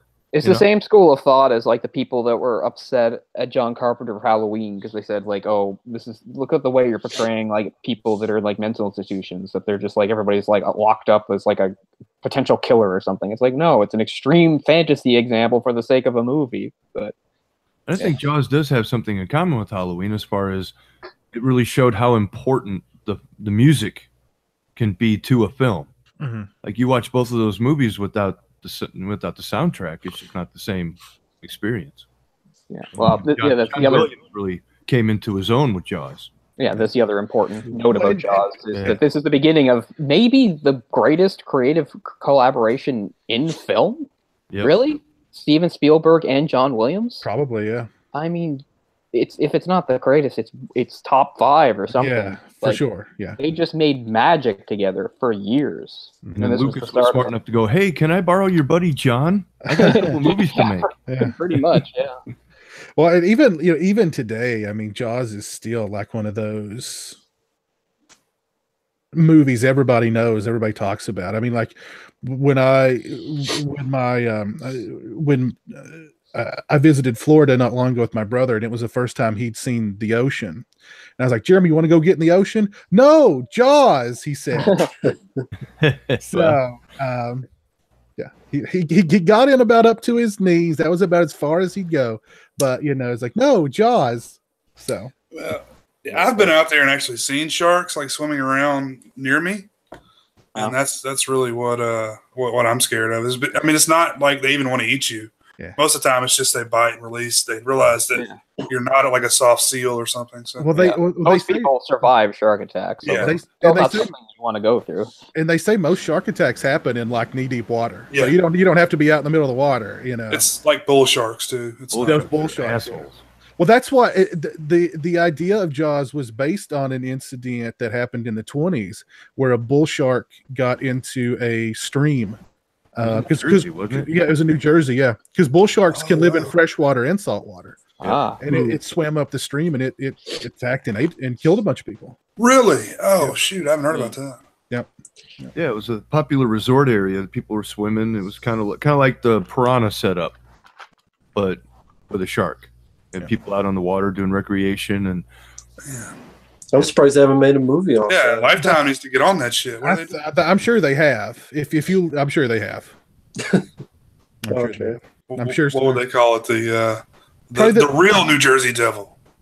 I think it was that incident that actually influenced Benchley to write Jaws. Yeah. Cool. Oh. It was called Bull Sharks or Bullshit. Betcha. Oh, goodness. Anyone that's wants even more Jaws talk, we did do a live commentary of it. So we did do a live commentary for Jaws. For it there. I tell my story about how I saw it outside and blah blah blah. So I won't repeat myself here because we got to get moving. But we did do an episode on that if you guys want to look for it. You haven't seen that shit. It's classic. You guys should definitely check out our Jaws live commentary. It was a lot of fun. Nope, we got to veer off here. Favorite hot dog stand, and where was it? Favorite hot dog stand? Favorite hot dog stand. Don't act like you don't have one in your neck of the woods. I know you do. We don't have hot dog stands. Never been. I've never heard of one that has a name to it. I just thought they were hot dog stands. And they made the best relish. It was homemade. It was okay. We don't have hot dog stands either. I've never been to hot dog stands. How many hot dog stands have you been to, Ward? A fuck ton. Look at me. Have you ever been to Coney Island, bro? Jesus Christ. No. No. Go to New York or Chicago. That's about the only places I know of that would have them. I mean, there are hot dog stands in my little city, but they're not, they're just little independent things. This is Carl's. Well, that's nice, but stop derailing this. We have the dog father. I'll tell you about the dog father off camera someday because it doesn't fit here. The dog father. I know it fits. Oh, it fits. The best way to eat a hot dog is to grill that sucker until it's like just burnt. It's got that crispy outside, but the soft inside. Smother it in coleslaw. Smother it in coleslaw. Fresh. That's what she Why do said. Americans put so much shit on their hot dogs? Because we can, Cole. God damn it. You got That's like why. sauerkraut and all this crazy Not stuff. sauerkraut. Not sauerkraut. I'm not a sauerkraut guy. I'm a No, slaw but dog guy. it's a Get you a thing. slaw dog. I'm an OG. I just like ketchup. You know, give me a little Heinz. That's all I need. That's You all I see need a to be traditional happy. Chicago hot dog. You're like, is there even a fucking hot dog Yeah, in is that it mess? under there? Yeah, I've seen those like pictures. It's like, where is the hot dog? Put French fries and cheese. And Oh, yeah. Yeah, Facial slices that's and just- mustard and all kinds of it's shit. crazy. I mean, mustard, sure. Mustard's pretty normal standby, but yeah. I mean, I want chili on mine. I want French fries. I want onion rings. I want tater tots. I want cheese. I do want like coleslaw. cheese. I put cheese in a hot dog if I can, or I like. I buy the ones that have the cheese inside. They're pretty good. Give me a couple slices. Damn it, of Orc! What the pickles fuck have you on done? Can we? Can I get a real talk? Can I get a I real didn't talk? even. Real talk. Okay. Sucked him Oscar right in. Mayer or Ballpark? there. Oh God. I Oh, like Angus. I Ballpark. like a and- Nathan's. Nathan. Nathan's. I like a Nathan's too. Okay, great. I can go either way. I can go. Cheers, with I'm gonna let you finish. Greatest hot dog eater of all time: Kobayashi or Joey Chestnut? I'm going with Kobayashi. Joey too. USA. Joey Chestnut's on some roids or something. I don't trust him. Or some of the National, week, that's a good one. subscribe to Matt Stoney. He eats like 20 boxes of cereal with like 5 pounds of milk. It's pretty awesome. All right, He Orc. always- A question for you, Orc. You're eating a hot dog with Steven Spielberg. Okay. Okay. For Steven Spielberg, it's a kosher dog. Okay. Okay. What toppings are you going to have on your hot dog with Steven Spielberg, and what Steven Spielberg movie are you going to talk to him about while eating the hot dog? I'm gonna have 10 different types of cheeses and ketchup, Wow. and then we're gonna have a double feature. It's gonna be Duel and then Jaws. Okay. And then I'm just gonna keep hitting the replay button, like repeat chapter 1 at the end of Jaws, and just restart it over and over again, so I can keep asking him annoying questions to the point of where he either walks out or he either wants to kill himself. I love you, Spielberg. You're the man. Well answered. Yep. Well done, Orc. Whoops! Hit chapter 1. Sorry. Well, let's move on. I think we've said between this show and our live commentary, we've covered Jaws thoroughly. Let's talk about Close Encounters of the Third Kind. And who would like to get us started talking about Close Encounters of the Third Kind? That was the first Spielberg movie I ever saw in the theater. Nice. So I was a little kid, fascinated with aliens and outer space and all that kind of science fiction stuff. Richard Dreyfuss, great performance. It's my Owen favorite Dillon. Richard Dreyfuss role. You know, it's the imagination behind it, the spectacle. I mean, if you see some documentaries about the behind the scenes and how they had to, kind of like with Star Wars, this stuff didn't exist. They had to create it to make the movie, and how the movie studio producing it was facing bankruptcy, and everybody's future was riding on this movie, and it kept going through rewrites, and they wanted more money, and it was a very difficult picture to make, but I think it turned out great. Now the special edition that came out in 80, I just prefer the regular theatrical cut's good enough for me. But the musical motif and how they communicated with the aliens and just how they did all that stuff, it's just, it's a great flick. I mean, it's definitely one of my favorites. In a weird way, I know this sounds stupid, but it seems like of the classics he's made, that's almost one of the more forgotten ones, or not mentioned as much as Jaws, Indiana Jones, Jurassic Park, E.T. I don't know if that's just me, but it's like it's deemed a classic, but it seems like not as more talked about as compared to those other ones. Yeah, I mean, I'm a pretty big fan of it, so I've kind of noticed that too. Because as much as Jaws is sort of like Spielberg's arrival as a great filmmaker, I think this is like his arrival as like a guy that could do big, epic, exciting things. I mean, not that Jaws isn't those things, but this is on another level. And it also was the start of him being always on the cutting edge of special effects. He wanted to tell stories that required the best special effects that are available at the time, and he was always trying to seek that out and find the best way, because he as much as he part of he's telling a story, good actors and everything, he wants something that will like really visually impress the audience.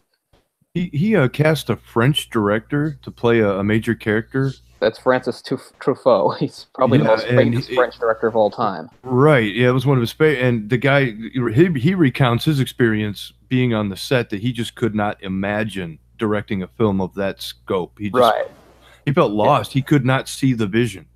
Right. Yeah. His films are quite different. Yeah. And even in the cast, if you blink, you may miss them. You got like Carl Weathers and Lance Henriksen and just in teeny roles. Is Peter Coyote in that one, or is he not show up? I thought that was E.T. It is E.T. I just thought maybe I'm wrong. Maybe I've heard that he actually is in some background role in this, but I guess not. But yeah, he is in E.T. And the thing with Richard Dreyfuss' character, I think there's a lot of people easy to relate to him because they just see themselves literally escaping the world to go to another place because maybe you're in a rut in your life or you're a lot of problems or things aren't going your way, and just I think that's a fantasy a lot of people have had that maybe they haven't admitted. And here's something that happens with this guy. Yeah, I think so. The one thing that Spielberg kind of regretted, he said he would change about it, was he wouldn't have Dreyfuss's character leave his family and go off. Oh, that's terrible. I don't like that at all. Yeah, that was kind of the whole thing. That he was driven to do that. Because this is one of the ones I watched this week for.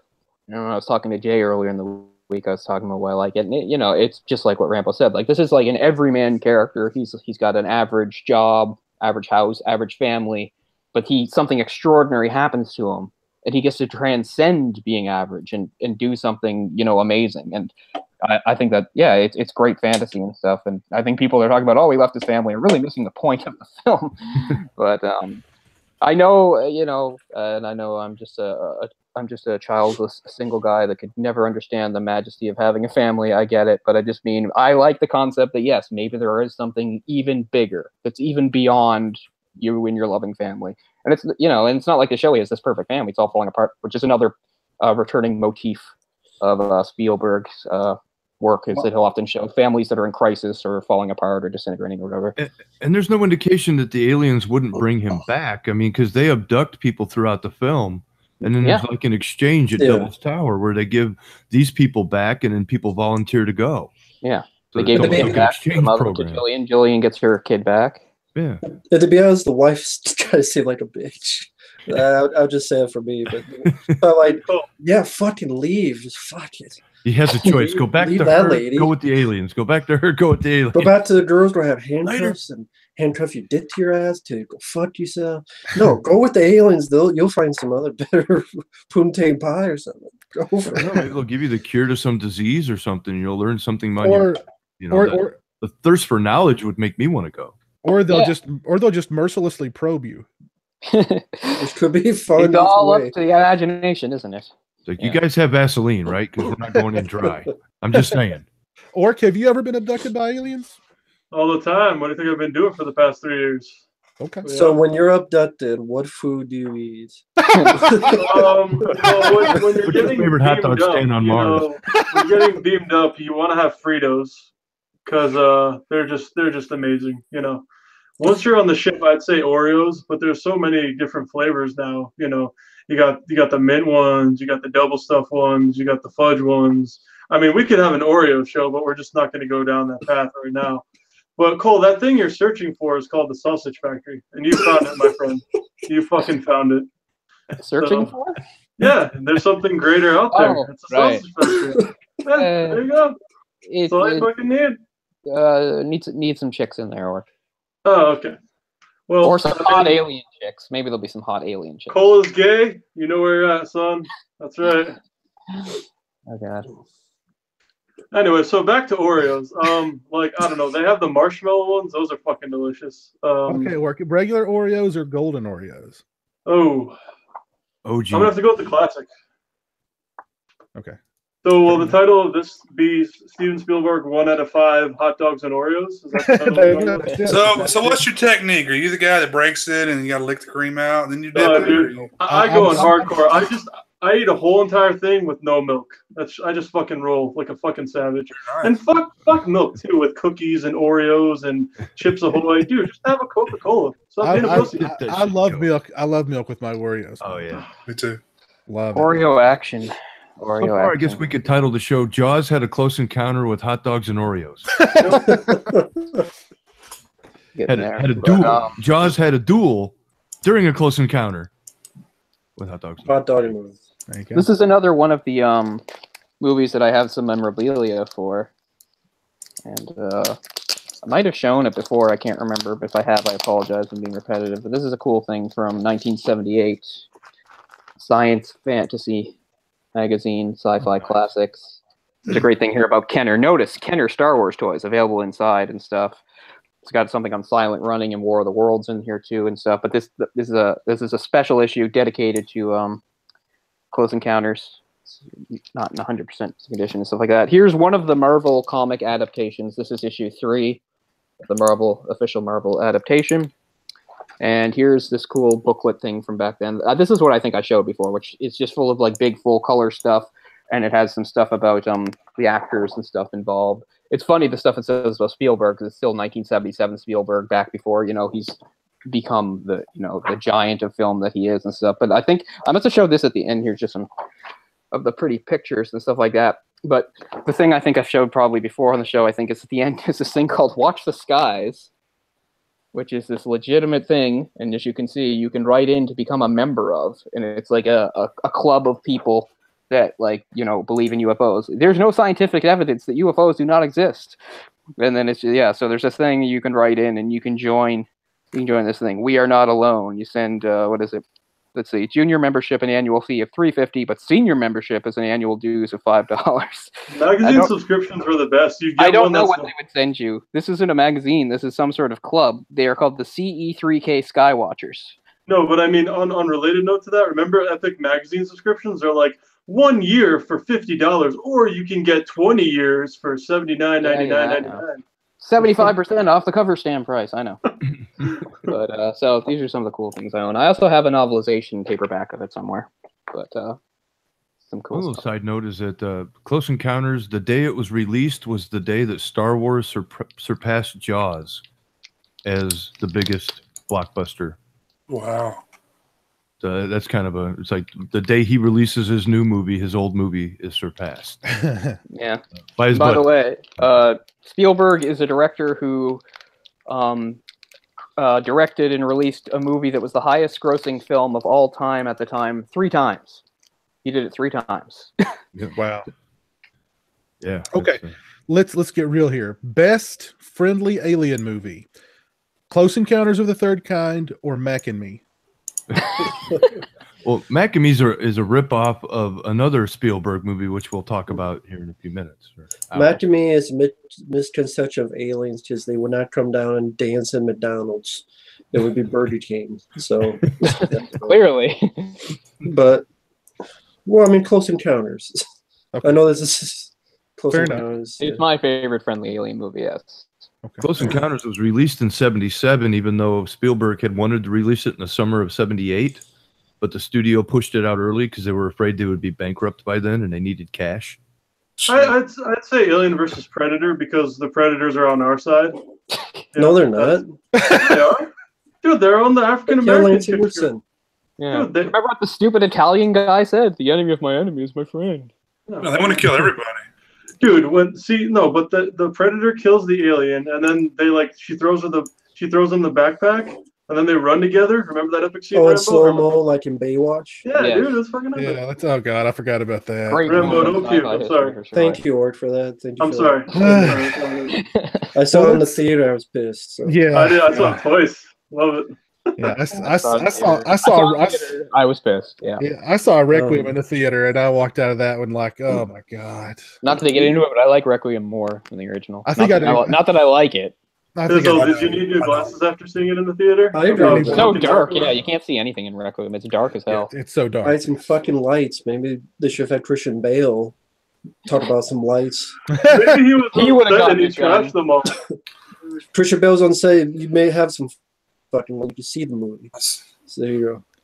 Let's put lights up just so Christian can trash them. Every movie. We'll get to him later. Mr. Bell, do you see these lights? Mr. Bell, do you see these lights? Have at it. They're only $5,000 anyway. It doesn't matter. Big G. And it leads back to Christian Bale is in a Spielberg movie later. Yeah. Yes, we'll get to it. Any closing thoughts on Close Encounters of the Third Kind? It's a great story. It's a great sort of, I don't want to say, it's a fantasy that a lot of people can relate to. It has a lot of memorable images, even just the little things, the potatoes building the mountains. Mm-hmm. Well, not to be a downer here, but I actually think it's a little bit overrated myself personally. I really like the first third of the movie. I just don't like the ending at all. It's just really like hokey. Did I? What would you Am I prefer? frozen or is Rambo frozen? I guess Rambo's frozen. Okay. What do you think is a better ending? Rambo.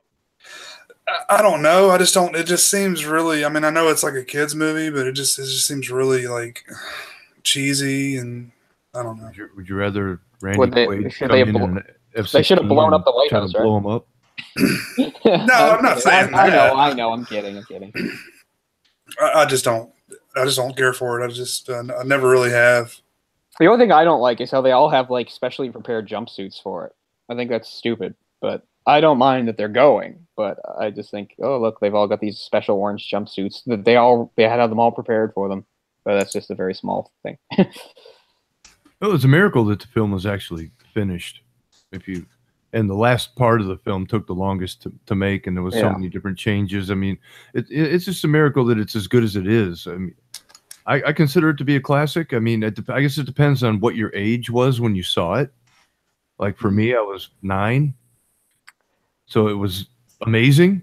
You know, it was like the best thing I ever saw at the time. Because at that time, you had King Kong, Superman that came out after that, Star Wars. I don't know. It was just one of those movies that got lumped into the classics for me. I don't see a whole lot of weakness in it.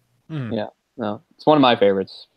I mean, because one of the original concepts for the aliens were baboons on roller skates, dressed up like aliens. I mean, they had little kids running around in alien costumes, and they finally got the puppet that everybody really loved because I guess it was quite happy. And that created the whole thing. Those like big-headed gray aliens. And just the way communicating through music and music being a universal language and all these different themes of, hey, the aliens are possible because you have all these movies in the 50s about carrot monsters and other monsters from outer space coming to kill us all. And they're all coming this was like one of the first friendly intelligence alien encounters. You know, I don't know.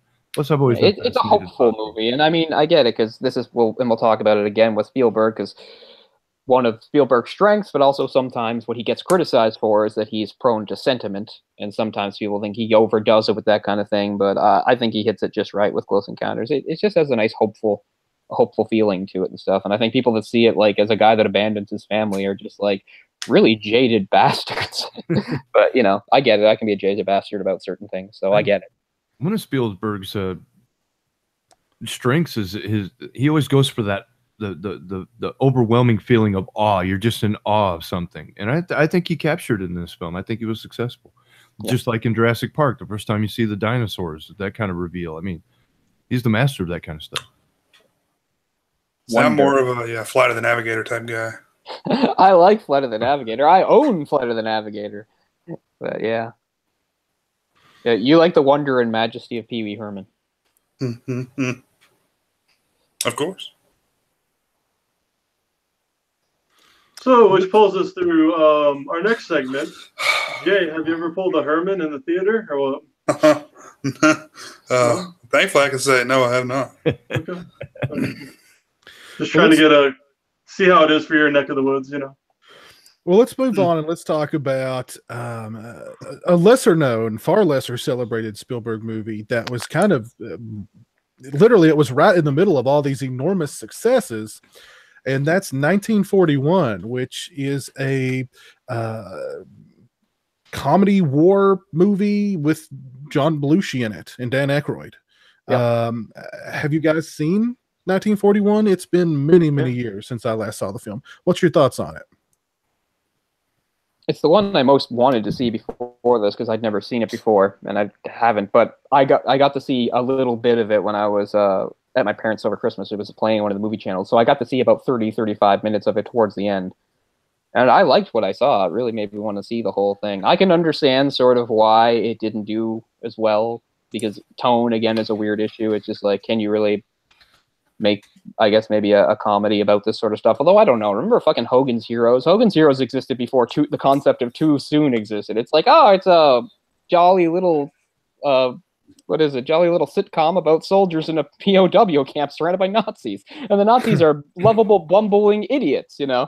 So I don't know. So I guess it can't just be all tone, but I can't judge it because I've only seen parts of it. But one of the parts I saw, like, just I have to say, deep down, it's clear to me every filmmaker, every single goddamn filmmaker, I don't care who you are, wants to do a movie with a big, lavish musical number. They all do. And there's that in this movie too. There's a thing where like they're in like a nightclub and all the girls are doing the high kicks and the big band is playing, and then it turns into a big fight sequence and stuff. Like, that is just something that if you're a prolific enough filmmaker, eventually you make that movie. You make a movie where that scene happens. They all desperately want to do it, and this was Spielberg doing it, as far as I could tell. He wanted to do a big musical number with all sorts of bombastic costumes and lighting and big band and stuff, and so he did it, you know.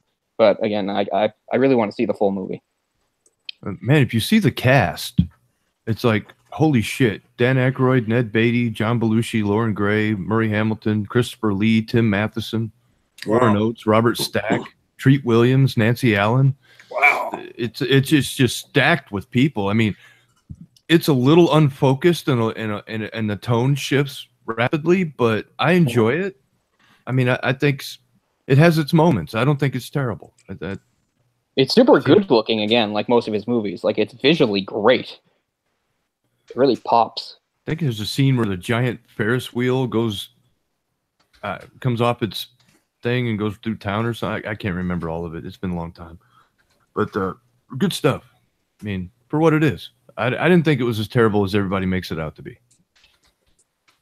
I don't think it's terrible. I think it's just that he's just known as like such a hit maker, right?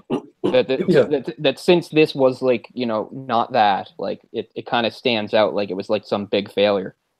I could definitely see why people would go, why would he want to make that? Right. Yeah. You know, but like I said, I think it's because all directors really they just want to do it. Even fucking Kevin Smith really wanted to do a big dance number, and he stuck it in the Mallrats too. Fucking Jackie Chan, like, you know, who was a big, massive fan of film history and stuff and loved, you know, all that stuff. Like, he made that film Miracle because he wanted to do something that was in that sort of vein. Again, big, lavish musical numbers, a period piece with a bunch of costumes and stuff like that. He actually pulls it off, if you ask me. But that's the whole thing. But yeah, it just seems all directors have a weakness for that. At some point, they want to do that sort of movie, or at least a movie that has that kind of scene in it. And later in his career, of course, he did more films about World War II, obviously because of his age and his heritage. Yeah. World War II was very important to him. And I don't know if a comedy was the best way to start that. It's kind of, I don't know, it's just uneven, but I enjoy it for what it is. It's got some good moments in it. Yeah, I think the cast is definitely worth a watch. Yeah. It's a fun movie. It definitely has a big scope, and the budget's on the screen. I mean, I think like the entire house, it gets, or like the roller coaster, I think, or it was something that like at the end, like it might be the Ferris wheel, Ferris wheel that rolls off. I mean, like you mentioned, the cast, and was it Robert Zemeckis who wrote that? I know Robert Zemeckis had a hand in it. Yeah, he wrote the screenplay, and so did Bob Gale. I believe so. Yes, that's right. Yep. I'm checking. That is accurate. Those two together. It's a bit long. I remember being a bit long. At least the version I saw. Right. But it's trying to be like it's a mad world type of comedy and sort of slapstick, maybe a little bit Three Stooges, Marx Brothers influence as well. It's like action comedy war. Those are. Yeah. It's kind of a weird combo. I think another reason why it sort of stands out as a failure to some people is that it's a very rare movie that had the backing of two major studios. Universal and Columbia were both in on this. So that's probably another reason why it kind of stands out as like a big failure or whatever, because it had like way more backing than the average movie. I'm sorry. Any movie with Slim, I was going to say any movie with Slim Pickens is all right with me. I agree. That's true. Any closing thoughts on 1941? Just that I really want to see the whole thing. because check it out. Don't expect too much. Just go into it. It's got a good cast, a good director, obviously, and just enjoy it for what it is. Have you or Jay seen it, Pizzo?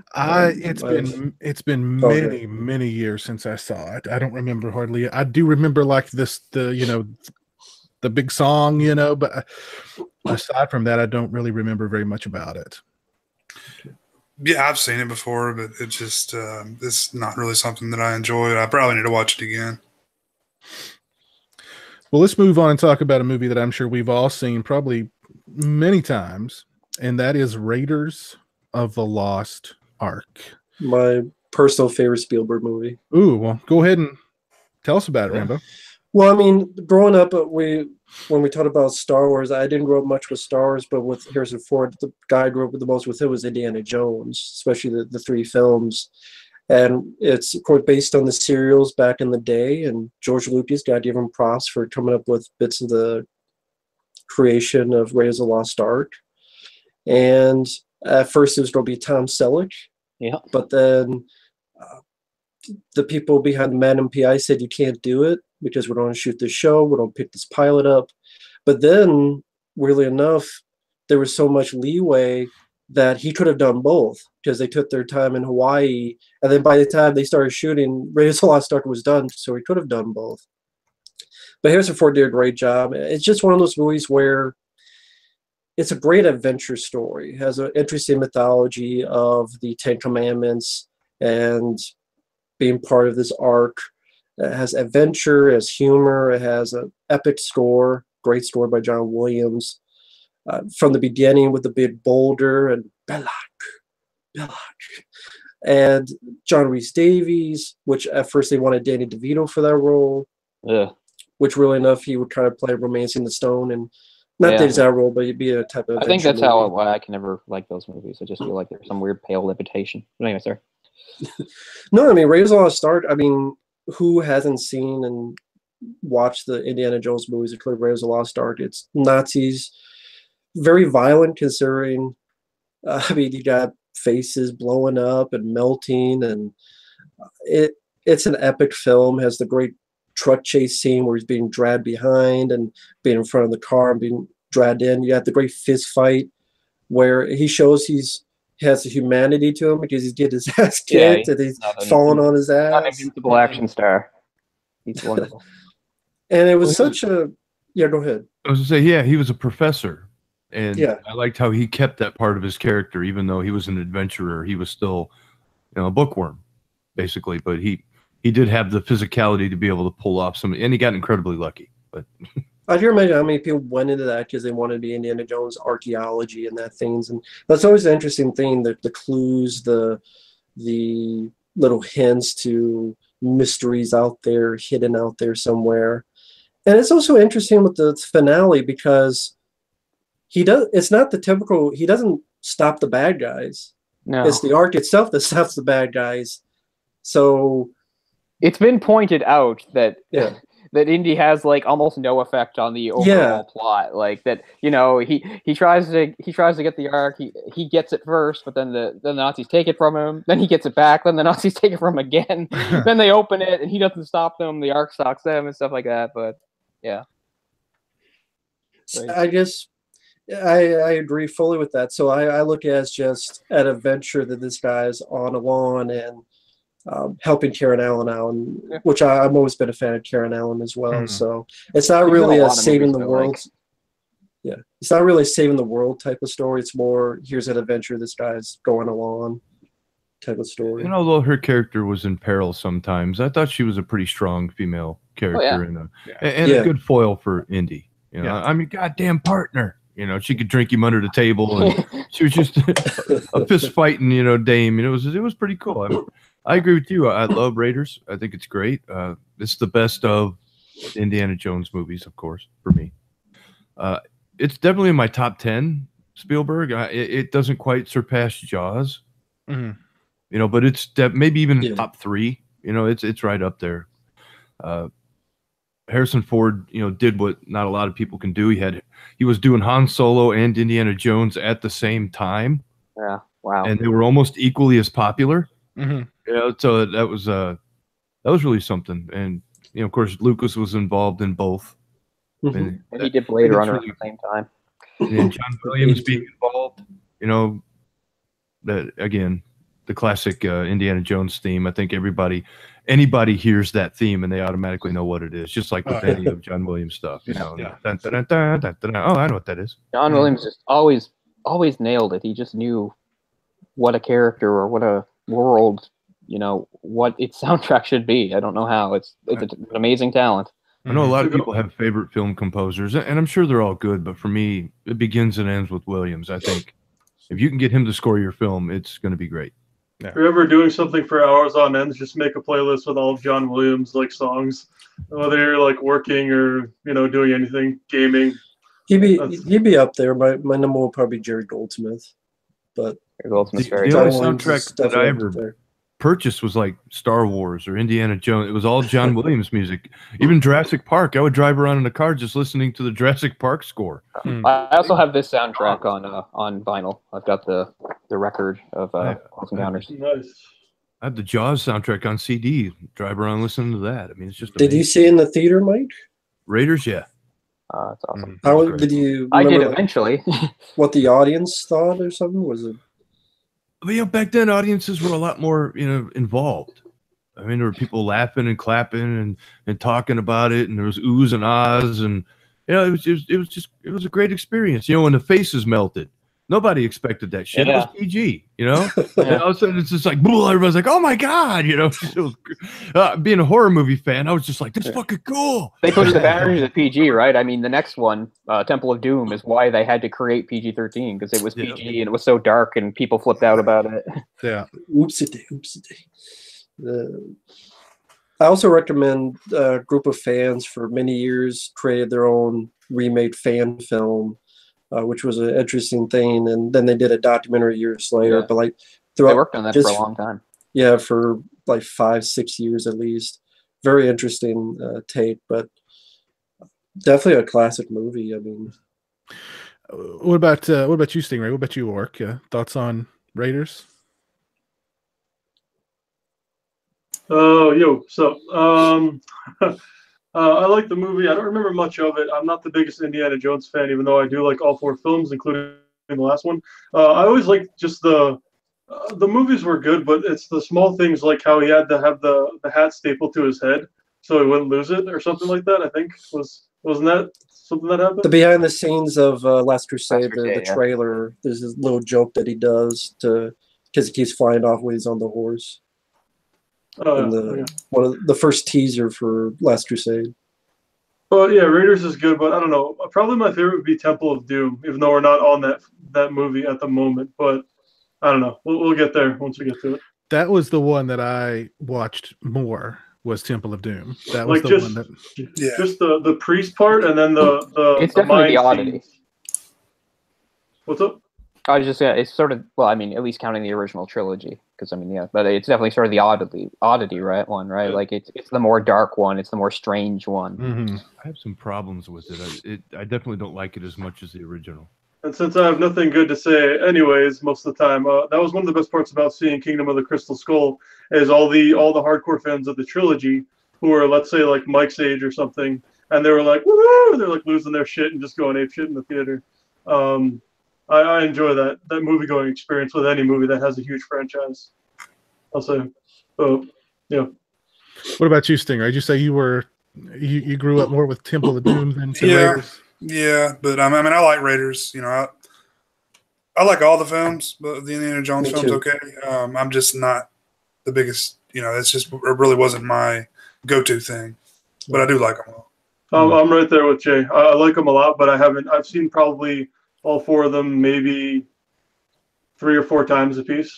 Yeah, I'm kind of in that same boat. But Temple of Doom is the one I've seen the most, and I mean, because I used to rent it all the time. I just thought it was. I don't know. There's something. I guess maybe the darkness in it, being a morbid, horror-loving little kid, appealed That's to the me. heart, right? Where he tears the heart out. Yeah. Kalima. But I mean, of course, India is super cool, and I mean, the little kid that was in it was cool, and I mean, it was just great action adventure, fun movies. I don't, Yeah. Doom. I kind of felt like he tried to outdo himself. With Raiders was a lot more subtle and had more character moments in it. I felt even though the one scene that's really famous is because Harrison Ford had the flu and he was sick and he couldn't do a fight scene, so the guy with the sword, he just shot him and then walked away. That got a huge laugh in the I mean, that's always the audience. classic joke. It's a classic joke, but it was all because he was sick and he just couldn't do the fight scene. Yeah, but I mean, he also did think it was logical. He's like, well, why wouldn't I just shoot him? Yeah, I mean, I have a gun. Why would I bother? Why wouldn't I? Yeah. But I don't know, because you have Temple of Doom. You got Kate Capshaw just gets on my damn nerves. I know, in and that movie. that's really the cannot thing that stand her in divides that people. movie. She's so I over hate the that top. shit. I mean, Short Round's okay. I ain't hating on Short Round, but Capshaw, one of the most competent child sidekicks in movies, really. Like most of the time, all the kids do is fuck up or be in danger or cry. Like Short Round, he relies on him just like he's an adult, and I like it for that. You get Indy with the shirt off and he's all ripped up, and it's just like I don't know. There was just things about Doom that I don't know, just a little over the top. I mean, eating the monkey's brains, that was cool. That didn't bother me. That scene. There was some cool parts about it, but something about going after the opening of Raiders, where he's going after the gold statue or whatever, and he's in that cavern with the darts and the big ball, and he gets in the plane and he's like, "There's snakes in here. I hate snakes." There's just all these little things about the first movie that I felt were kind of missing from Doom. I kind of felt like its scope and its scale kind of overshadowed the little moments. That's just me. I'm one of those guys. I love all four. It's my favorite franchise would be the Rambo films, but it might be my second or third favorite franchise because it's either the first four Die Hards or the Indiana Jones films. It's definitely my top three. I love all four of them. I love the Temple of Doom. I love Last Crusade. I love them all for different reasons.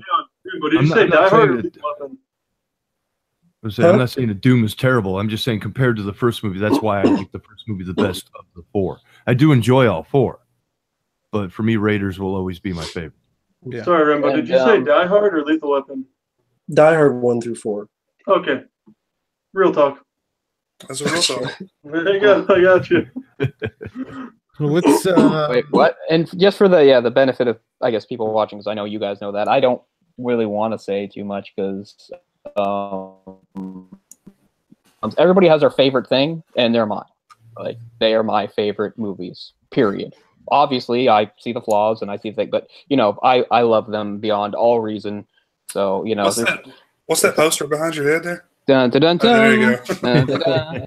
No, I'm in the Van Gogh painting. They were the movies that I just fell in love with as a kid. I remember, my family renting Last Crusade when I was a kid, and then we went to Disney World and stuff, and went to Universal Studios, and we saw the stunt show. I was captivated by the stunt show, which we actually videotaped on a big old camcorder. I used to watch that over and over again back at my house and stuff like that. I remember my biggest memory of Temple of Doom is that I had one of those cool little storybooks with the records that read along and everything and stuff. And it's funny because none of the audio is actually from the movie. It's all re-recorded with different actors and stuff like that.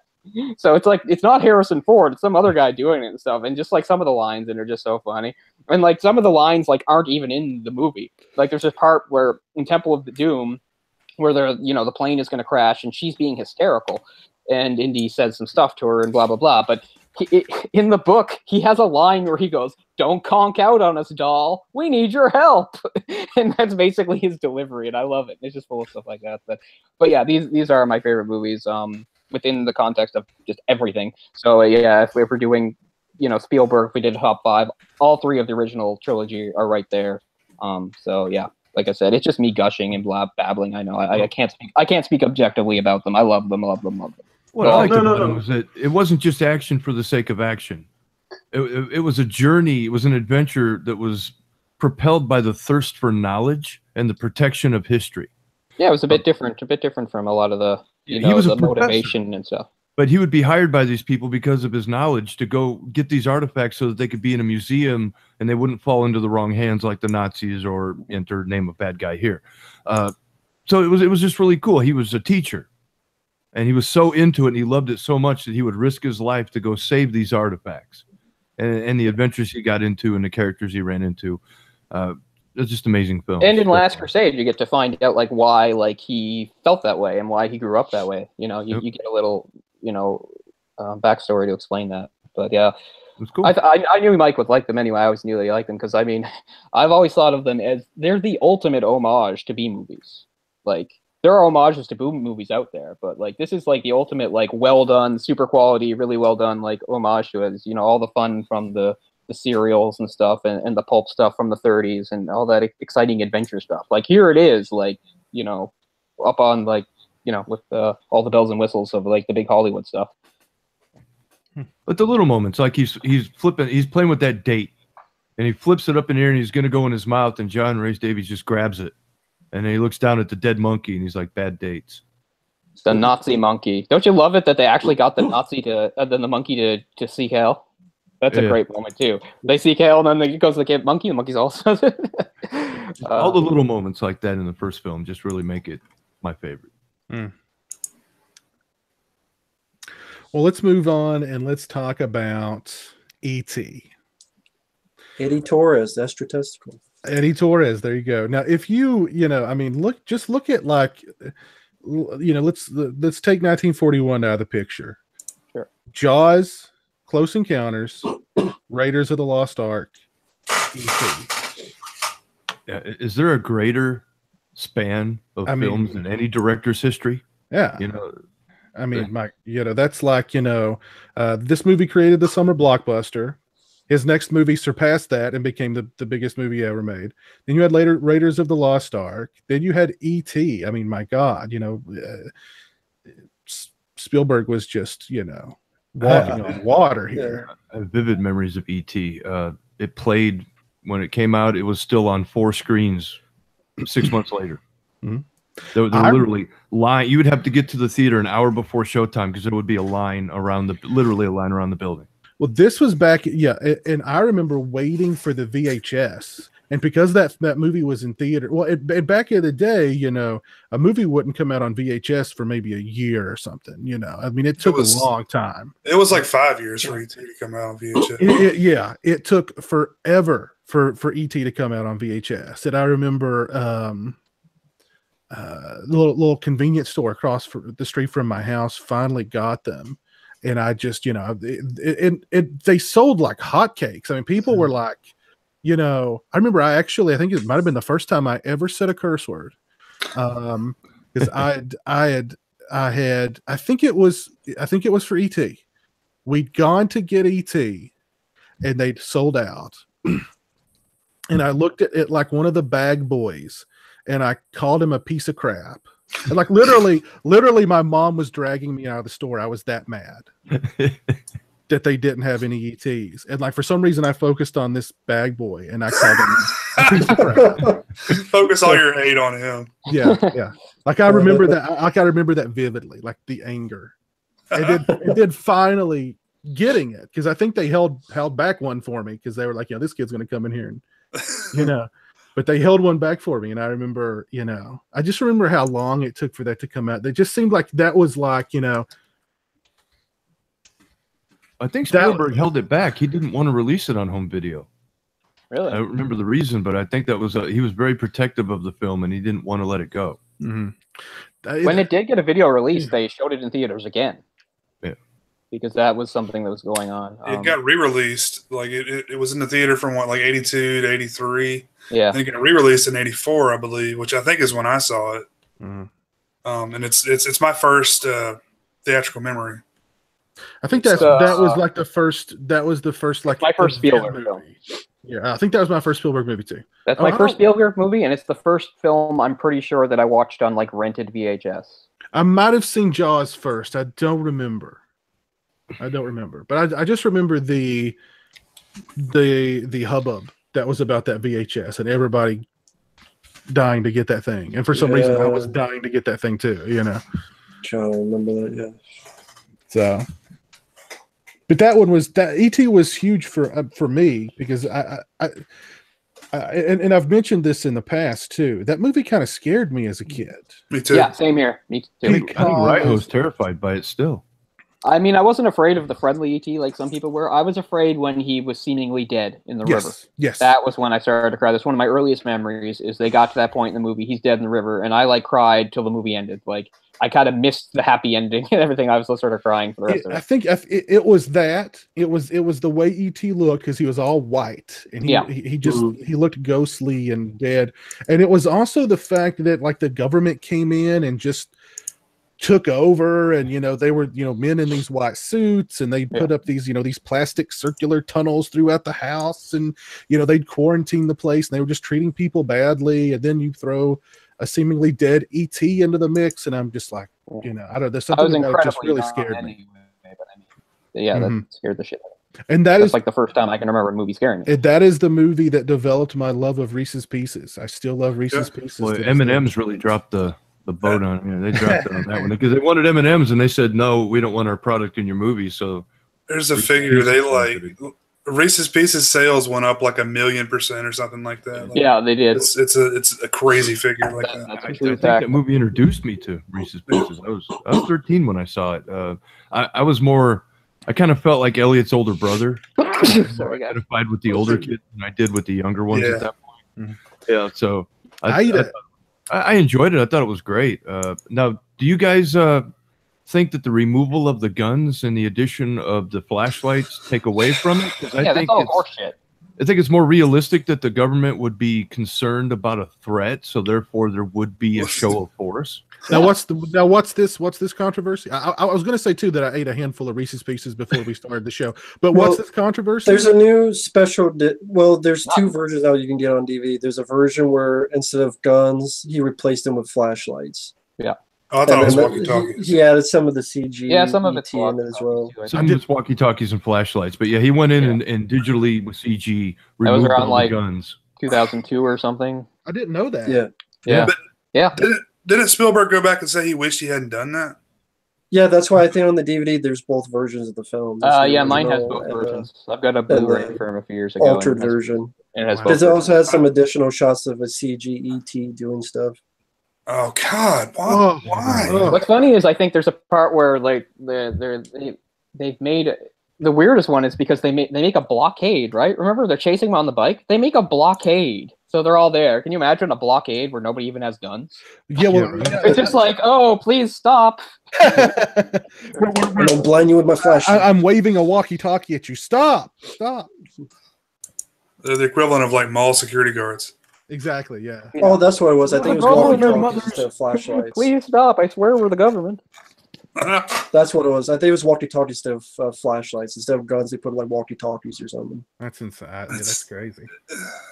Because I guess he didn't want guns too violent. Well, he felt that having guns in the presence of children was not something he was comfortable with, and at the time he regretted doing it. That's not supposed to be comfortable. Right. It was supposed to. Yeah, exactly. It was an alien who nobody, it might have a disease. It might be, that's why they went and were precursor to an invasion. So of course the government's going to react in a defensive manner. I mean, they think they have to protect the citizens. They don't know what's going on. Oh, there's Cole with the. Of course, we know. The audience know that this is the anniversary edition. Friendly creature. It has both versions on it. I think Jaws came out around that same time, and he I think a few of his movies did all on Blu-ray for the very first time ever. And I think he's probably just like, guys, I need 20 more houses. I got a lot of mouths to feed. Can we just release all these, please? That Jaws Blu-ray is stacked too. It is awesome, man. That's a good release. Yeah. And then they had to get completely nerdy, they had the Digibook, and people are going apeshit over that thing. I don't even know what it goes for now. That's got to be a crazy amount. I think I've got that actually. No, I liked E.T. okay. I always found it to be overrated, though. That's just my personal opinion. I liked it okay, but I was never a favorite of mine. Me neither. Especially looking back at the year. I mean, I own it. I like it, but it's not in my top. It's not my top tier. But it's probably my favorite Spielberg film. Mainly because of probably nostalgia reasons. It's a whimsical fantasy. It's good. Well, I think it holds up really well. Yeah, and I just think it. It's got a lot of the same things that I know you guys have already said. The similar films of Spielberg the family elements, the friendly alien type stuff. It's Yeah. Also pretty good effects, although not as in your face as Close Encounters. Well, because he was a child of divorce, it really affected him. And if you notice that in his movies, there's a lot of broken homes and a lot of kids dealing with that loss of a parent. And by the way, since we're doing this, I have to go off of what Mike said real quick. I think most of us have seen it. Maybe a few of us haven't, but there's a documentary on HBO that basically goes over his whole filmography for the most part, and it's really, really good. I recommend do a free trial of HBO and watch it if you haven't seen it. Simply called Spielberg. It's very much a positive a fluff documentary, piece, fluff piece, exactly. I mean, he's Spielberg, you know. Yeah, he's not like controversial like figure. They're going to dig into the dirty secrets of his life. Authorized by Steven Spielberg documentary. That doesn't bother me though, because it's Steven Sure. Spielberg, right? I mean, we're going to eventually talk about what makes him special, what makes him different. I mean, he's very different compared to most directors. Most directors are, even the really talented and respected ones, are often known for being draconian and tyrannical and stuff. And there's just nothing that indicates that. Person after person, whether they're an actor or a sound person or stunt person, whoever, all they do is glowingly praise him and talk about how great it was working with him and how much they enjoyed it and stuff, and how well he works with like people like kids and stuff, and how much he has an appreciation for everything the different people at the different levels do and all that. I mean, it really stands out amongst most directors, because even some of the directors I'm a fan of, I know that they can basically be power hungry, power mad pricks once they get behind the camera and start doing it. And it's just like, oh, well, that's just their process, And we always let people go like that. When people are super talented, if they're a bit, eccentric, well, we let it go. And that's fine, I guess. But Spielberg really isn't like that, at least not when he's working. Very likable guy, very liked guy. Once in a while, like Night Skies. I've only heard one negative thing about him.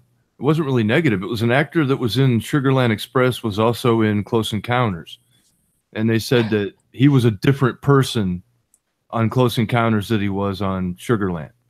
But they just equated it to the stress that he was under, because they went through like 11 different cinematographers. The producers were real dicks. The film company was going out of business, was about to go bankrupt. There was a lot of pressure, but he was a lot more of a tense taskmaster. He was a lot less open to collaboration, was actually the term the guy used.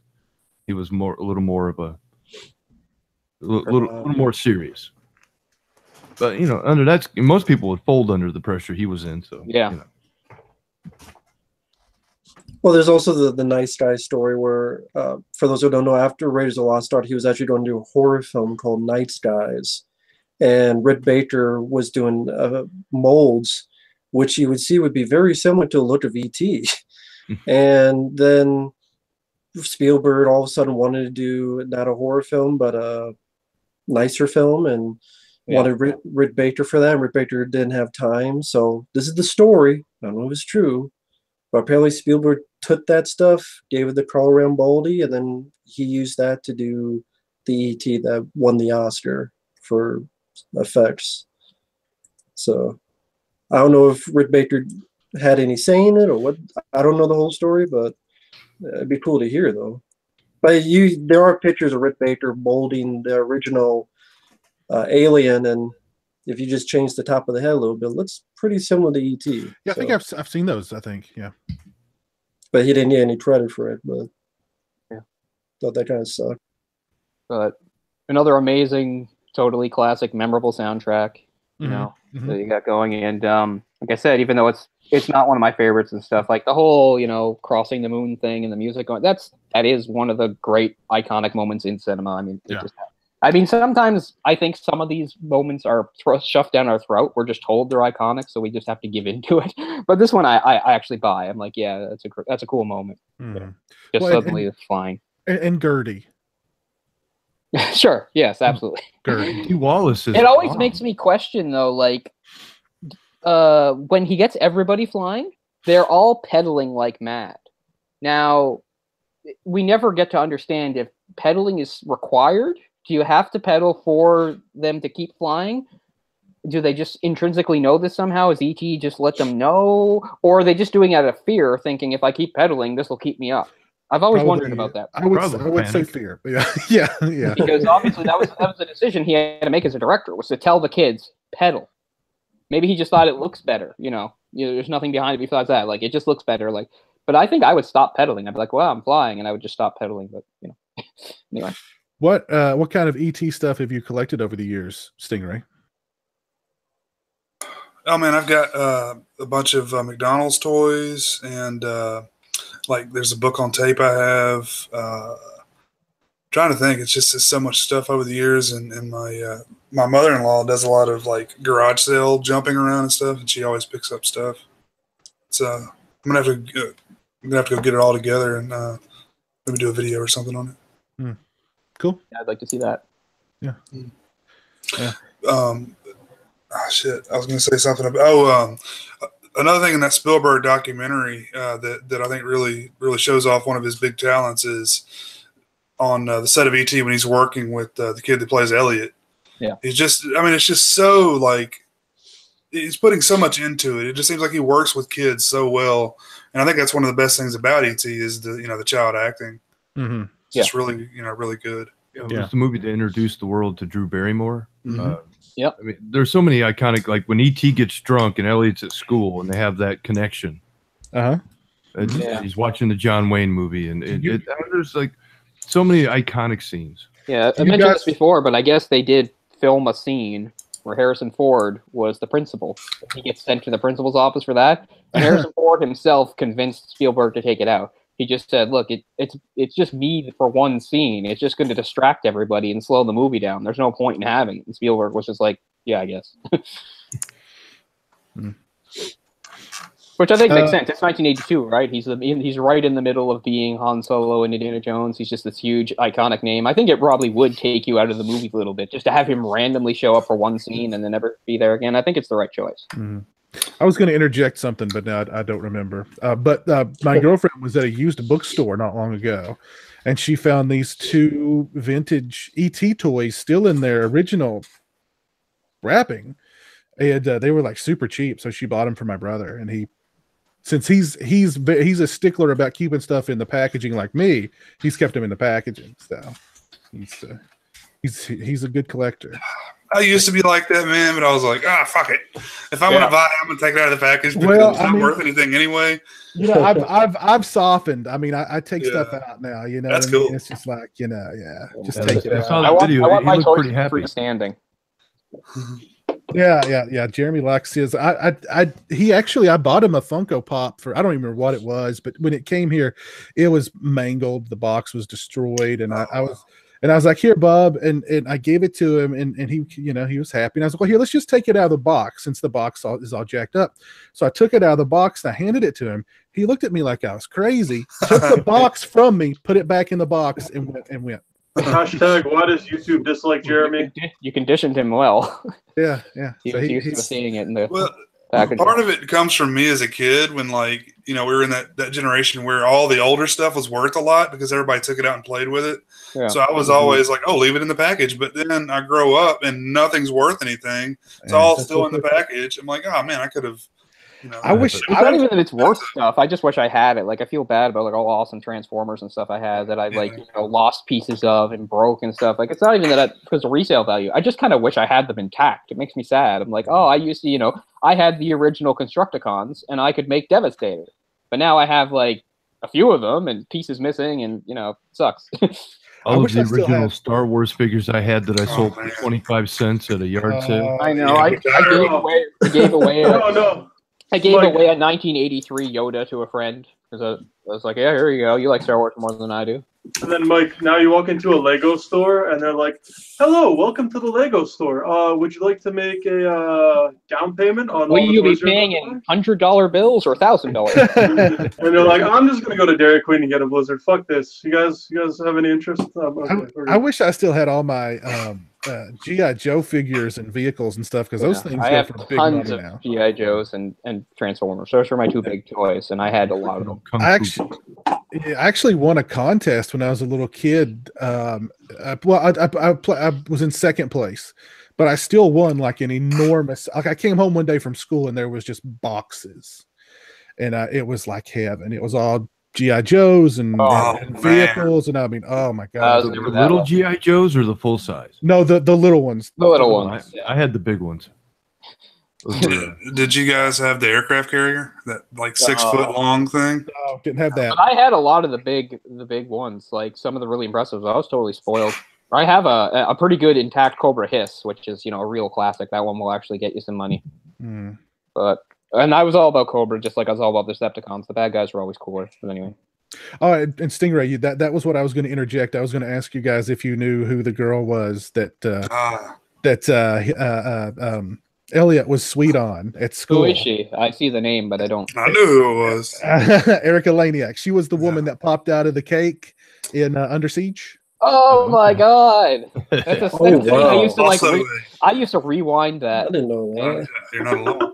But who did it? I mean, Jesus. Cole is that guy at your Blockbuster. You're around so many times. He did that to that Under Siege They thing. just destroyed the VHS. Yeah. The entire print is like crisp, but you get to that one part and it's just like all fuzzy. You can't even see it. Yeah. I even remember how the music plays in that part, like the exact sequence of notes, just before he goes, "Shut the music off." Great acting. Yeah, she was also Great a actor. Baywatch babe, one of the original Baywatch babes. She was in Bordello of Blood as well. Oh, was she? Yeah. So many Other tits in that good movie, I thing can't else- keep them straight. and she let's, killed Dennis Miller at the end. That's right. No great loss. Well, let's move on and let's talk about the Twilight Zone movie, which he directed the segment "Kick the Can."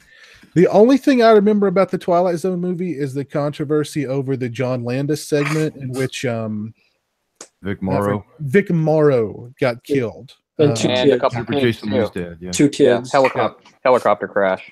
That's the only thing I remember about the Twilight Zone movie. There's some. I remember the wraparound story with Dan Dan Aykroyd and what's his name? Defending Your Life. Elba Brooks. Was There he were two something like really scary? paramedics. I think like two paramedics or something, and it's with Dan Aykroyd's like, "You want to see something scary?" Yeah. Oh yeah.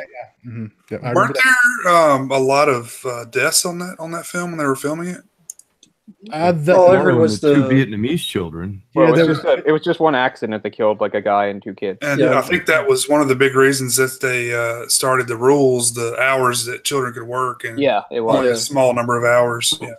Because technically, there were already actually there already were rules. This was like to make it harder. They were already breaking rules. Yeah. That's why it's a big deal. Like those kids should not have been there according to the rules that existed at the Yeah. time. And they should have been using a stuntman instead of the main actor. There was a Oh, lot man. of problems, yeah. There was like a big court case, and I mean, Landis was on trial, and I mean, He was facing jail time. he was facing some. Yeah. Yep. I mean, as for the movie itself, there's two segments that are decent. The Joe Dante one, where the kid uses his imagination and like this Oh bonding yeah. and all this stuff. And then the George Miller one on the airplane with John Lithgow, where you see that the was a good monster one. on the airplane. That was a good one. Mhm. But the John Landis one, Eh. with the stuff happened notwithstanding, it was still a lame segment anyway. Mm. And then the Steven Spielberg one, it was just really boring. It was kicking the can. I kind of liked it. Wasn't it Scatman Crothers? Yeah, Yeah, he was at the nursing home. And, I think they become it kids was- or something.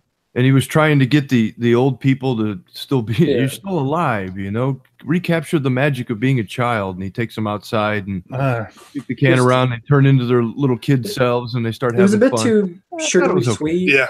schmaltzy. Like This is bit too Twilight sugary Zone, sweet. man. Come on, give us some. Spielberg, I mean, Well, yeah, it's kinda- but he also did Duel and Jaws. Yeah, I'd totally forgotten about all those until you guys mentioned them. But yeah, now I remember them. Yeah. I remember the kick the can. I think it's the only thing I remember about that movie. I don't Yeah, I remember think- anything. I've only seen. I never saw it all the way through. Seen pieces, but I don't remember. Isn't there a kid that? No, I'm sorry. I mean, he No, only go did ahead. one segment for it, right? It was different Yeah. directors for different. Yeah, Yeah. John it was- Landis did the guy who's racist, who goes back through various time periods. Mhm. You have the Joe Dante, where it's the kid with the imagination, and you have like the bunny from the TV and all this stuff. Steven Spielberg did the Kit the Can, and then George Miller did Mad Max. He did the John Lithgow scene, the gremlin on the airplane. which is based on the William Shatner Twilight Zone episode back in the day. Probably my favorite. Yeah. Part of it. Yeah. So it's like half of it's decent and half of it, and then the tragedy makes it.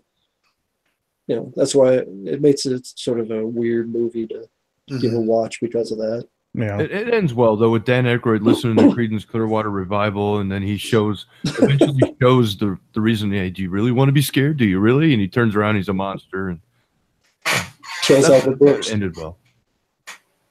Let's see. Then he did a TV miniseries called Strokes of Genius with Dustin Hoffman.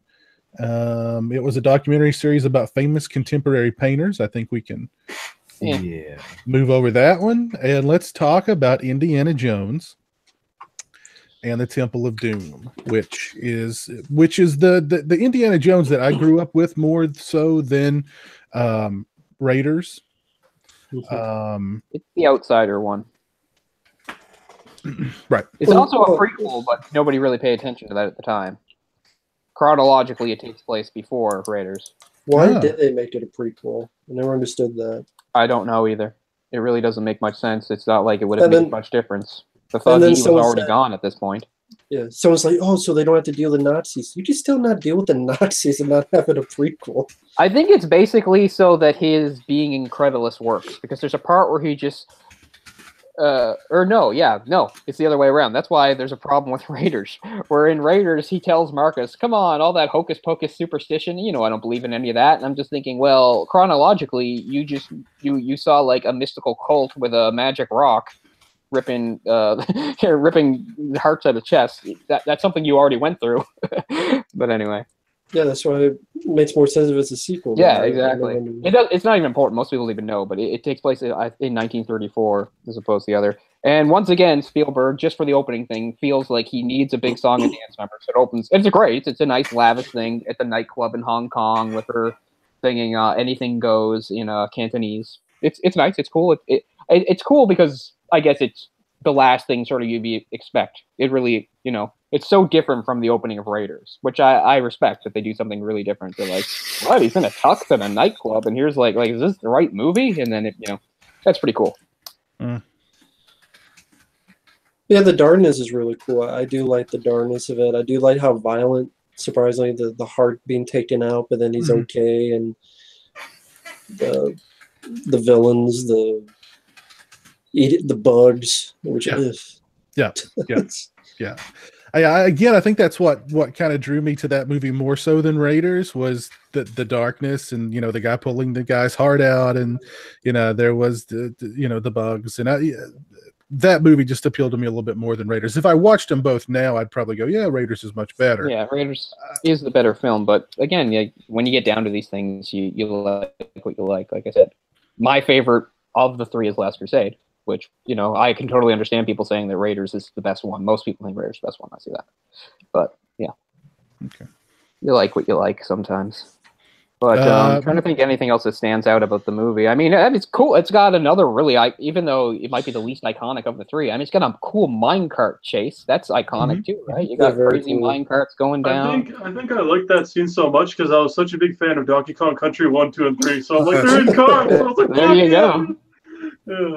And the bridge scene at the end is really cool. Minecart madness. Yeah. Prepare to meet Kali in hell. Now, Stinger, I know you said you watched this one more so than Raiders growing up. Was there anything about it that particularly appealed to you more so than Raiders? Just like you said, the darkness, a few more horror type elements in there, and I'll be honest with you, I really get the original trilogy kind of confused in my mind of what happens in what movie. But this is the one with Sean Connery, right? No, that's the third one. That's Last Crusade. Yeah. Okay. It says no Nazis to no Sean Connery. This is in India against the Thuggy cult. But with the little kid, what was the little kid's name again? Was it Short Round? Short Round. Yes. Yeah. The kid from Walking Dead. Everybody talks about Goonies, but I don't give a crap about Goonies. Wasn't he looking for these rocks or something? And then he finds this village where all the kids had been stolen, and he goes to the mine, and that's He wasn't even looking for anything. It was just completely random. Their plane crashes Their and plane they're on a crash. raft that goes down the mountain, and they come across this village where the children have been taken by this cult, and it's the 3 Sankara stones, which is and very. he agrees to go look for them. First off, for fortune and glory, as he says, but then eventually he does it to once he help sees the it. children. And what's great about each of these first 3 movies is John Williams has a specific score as well as the theme. So, like when you watch Temple of Doom, there's a specific score to it. That's and very it's darker too. It matches the movie. It's like a darker score. And then the same with Last Crusade. Yeah, I think it definitely has the most uplifting ending of any of the films. Yeah, he's surrounded by happy children in a village, and they're all smiling and dancing. But yeah, and I mean, the Thuggee cult, they were real. They were gone at this point, the whole point, and they point that out when he's there, and the British captain says, the British stamped them out. He was right. The British totally stamped them out in the 1890s because they were appalled by the things they did. Because they really did do human sacrifice. They didn't rip out people's hearts, but actually, in the Guinness World Book of Records, the recorded person for personally doing the most murders was a priest in the Thuggee cult who had supposedly strangled some 950 victims himself. So they were real, but obviously it's a fictionalized version saying that they weren't gone. They were still hidden in the shadows, and of course the mystical stuff and the pulling out the heart and stuff. But the Thuggee were a real thing. And one of the reasons why the British and Indians have such a bad history, because the Thuggee do not represent the Indians people as a whole by any stretch of the imagination, but it caused a lot of misconceptions and stuff, and caused the British to just view the Indians as a bunch of godless savages that would kill people and stuff. And yeah. And not just the ripping hearts, you also had the people put into that cage, drop down, and they get engulfed with all this fire till there's nothing left of them. Yeah. All that's fantasy, but it's cool. It's cool stuff. And I give credit to Harrison Ford because in the making of the film, I forget exactly how, but he hurt his back really badly, and he couldn't do a lot, so they had to film a lot of sequences with stuntmen, but he got himself back in shape, and this is I forget exactly what it was with his back, but it's threw his back out, or some kind of, I forget exactly what it was, but I give credit for him overcoming that and finishing the movie. Probably a sexual injury. If he's anything like me, yeah. But it's funny. We're not going to go into it, I promise. But I just mean when you think of the original Star Wars trilogy, probably everybody agrees it's a good thing that after the first one, that George Lucas did not direct the next 2, that somebody else directed them. But I mean, obviously, I think Indiana Jones, what helps keep the quality up is that he's there for all 3 of them. Well, Cole, I beg to differ. Mike, what do you think about the Star Wars films? They're fine. No comment. I do want to. I'm seeing a lot of hate for the Goonies. In our private chat, and I saw somebody in the live chat say they hated it.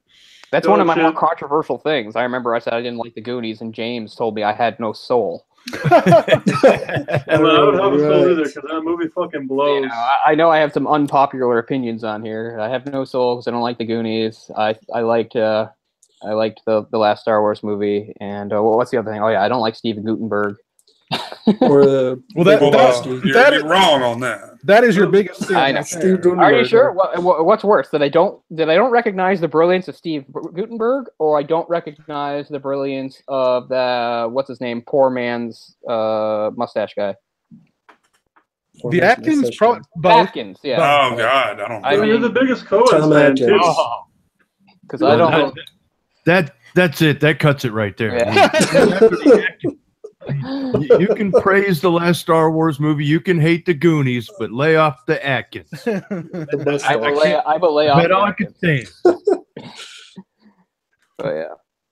What, people in the chat are dissing Goonies? What do you guys dislike about the Goonies? Let's just go with that. I saw one person say they hated it. I think it's super contrived and just no imagination put together at all. It's just a bunch of cliches piled on top of each other, from the characters to the situations. Said the shuffle the music, even the music to me is cheesy nonsense. For folks out there, But I Danny mean, Glover is disappointed in you. Oh, Whenever anyone He tries has to this disappointed look on your face. He's hang on, when disappointed. anyone tried to do the truffle shuffle or mentioned it in middle school, I wanted to fucking shove them down a flight of stairs. Like, That's whoop, violent.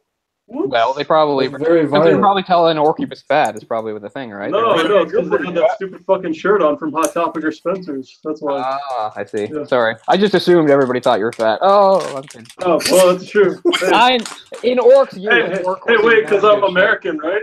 No, Orc used to lift and everything, man. And we just talked for like 45 minutes about how awesome ET is. I mean, I think it's saying Goonies is made for kids is. I mean, obviously it is. I'm not saying it's made for kids. I I'm like saying Goonies kids deserve 100 better. times more than E.T. I don't put. I said E.T. I was don't put just things okay. down for being made for kids. I love all sorts of stuff that's considered made for kids, as long as it's well done. I'll hate E.T. more than Goonies. I'll say that. I'll Yeah, be same here. unpopular. Fuck it. Okay, which brings us to our hot I'll button take the topic. heat Again, off. I don't actually have any. Again, this is more of like a thing to do with a reputation. I don't like seethe and hate Goonies. I just Right. don't like it because it has a really big reputation. It's beloved and a classic, and that's fine. It's not like I care if other people do, but I just mean it does not work that way for me at all. And and here's a big part of it. I never saw Goonies when I was really that young. I was probably a teenager by the time I saw Goonies, so I don't have like that mixed up in my memories or anything like that. It's very much like a time capsule type movie, and for Sure. those reasons, I appreciate it. But I don't think it holds up that well. But again, I'm not if I was maybe like 6 years old, I'd probably really enjoy it. Yeah, but who played Sloth? Was it John Matuszak? Isn't he dead? Didn't he? Yeah, didn't he the crazy football guy. I mean, that was amazing. You wouldn't know it was him if you've seen him in other stuff and knew his reputation from being a football player. You would be like, no way. I mean, so, I like that character. I do think it's a little silly, but I'm like, what was it? The older brother was played by Josh Brolin. Yep. Yeah. I'm like his age. So when I went to see this film, I was again like the older brother age. So so it didn't feel like it was made for me necessarily, but I didn't hate it. That was okay. And then again, I want to make it clear, I do not hate it. I'm just kind of confused by the reputation it has, where a lot of people really, really into it. It's like, oh, you don't know Goonies, you don't love Goonies, you don't constantly quote Goonies, and no. But I mean, I do that with other movies, so I see what Cole means because I feel the same way about E.T. I don't love E.T. Plus, I'm more pissed that the thing got buried because of E.T. So Yeah. makes me give middle finger to E.T. Eddie Torres, extraterrestrial. Anyway, I think Temple of Doom was a pretty cool sort of I can see how it's not as good as Raiders, but it's sort of a daring sequel. Like they tried to take the same formula, but do it in a different way. It felt really different, give it a different feel and tone. Not everything works and everything's great, as a lot of people point out. Willie is super annoying, and I mean I know that's the point, but I mean, God, it doesn't have to be that much, does it? Like, Yes, Cole. I completely agree with that statement. Fuck the Goonies. All right, sorry. Go ahead.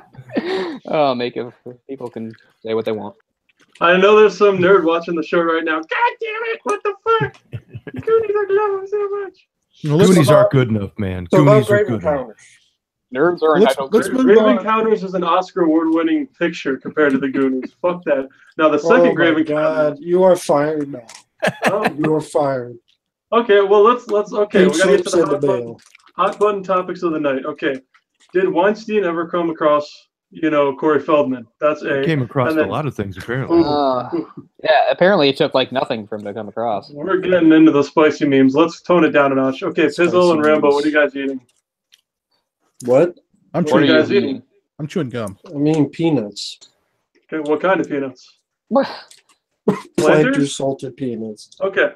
I Good can't choice. help it. He always brain needs the details. It wasn't, could have been almonds. It could have been unsalted. It could have been Beardo or 50-50. salted planted So, peanuts. wild cherry Pepsi. Okay. I swear I'll eat what- something after the show. What Ace Ventura movie is it where he's on the plane and the chick's like, The second "What, movie. peanuts?" And it sounds like she's saying penis. He goes, "Oh, thank you, I have one. It's the bulky, but I second consider one. it carry on." I guess it's the second one because I don't When remember. it. nature calls. Yeah, nature called it. I saw it in theaters, man. That's right. That's right after you had the slinky.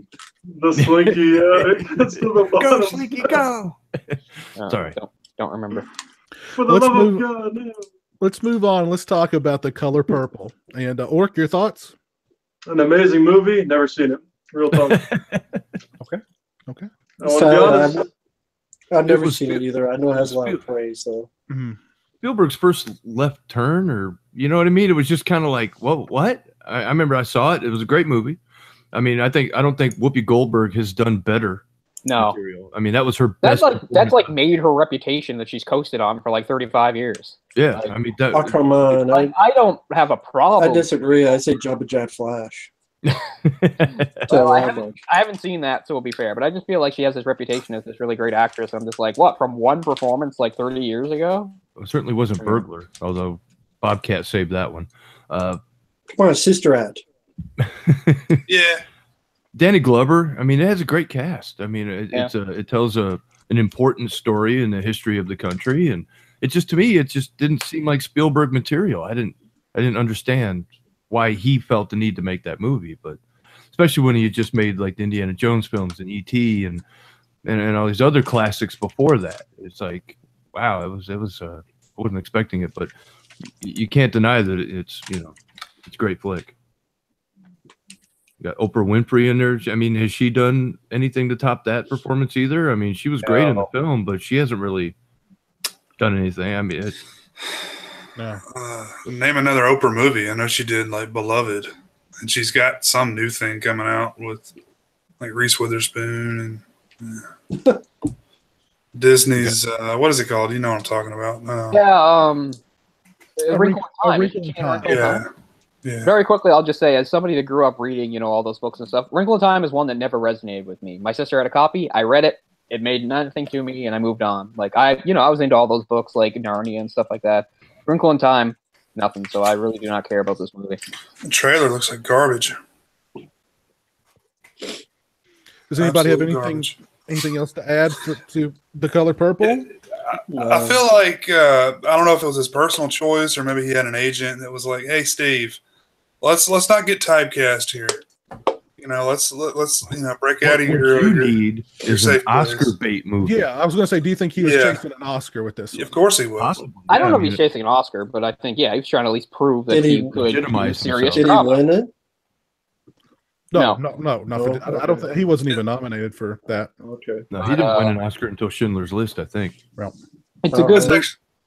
It's a good movie, though. I mean, it's another one I was trying to get watched for this show. I just ran out of time. But, I have seen it before, and it's a good movie for what it is. But like Mike said earlier, it's just not like what I want to see. Yeah. Like a lot of his stuff, it looks really good. It has some really good cinematography and stuff in it. Some really nice shots of people out in the fields and stuff. And Danny Glover is really intense in it, and it's one of the few times. Who does the soundtrack for that? Did John Williams do that soundtrack?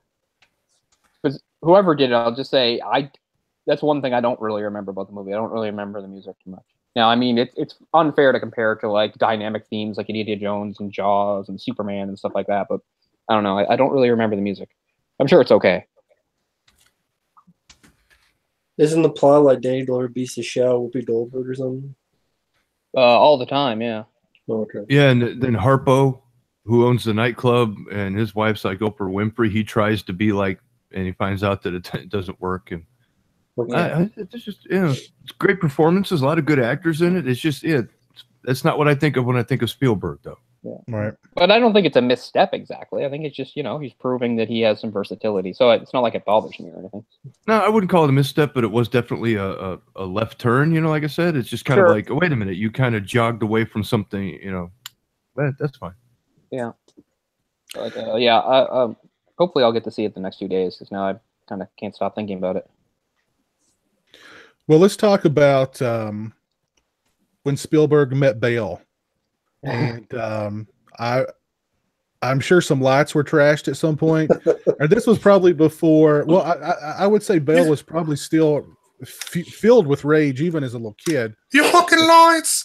You fucking lights, Steve!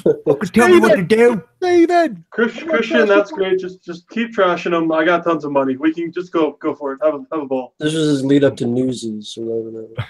Yeah, doing some research. Spielberg wasn't necessarily a big fan of his. He was recommended by somebody else who'd worked with him. I think it was his wife, Amy Irving, at the time, had worked with him in a miniseries, but he didn't really think much of him. But he cast him anyway.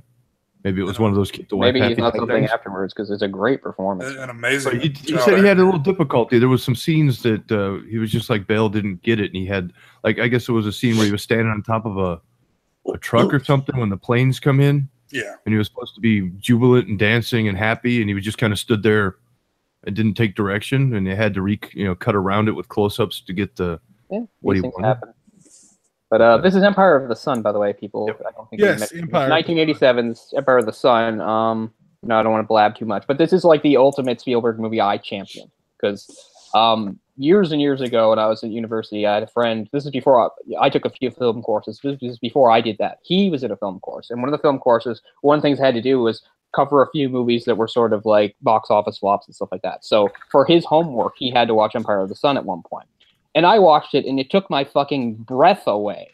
I was like, how did this movie not just kill it? Like, this movie's amazing. And I've just been a big fan ever since for like the last, 13, 14 years and stuff.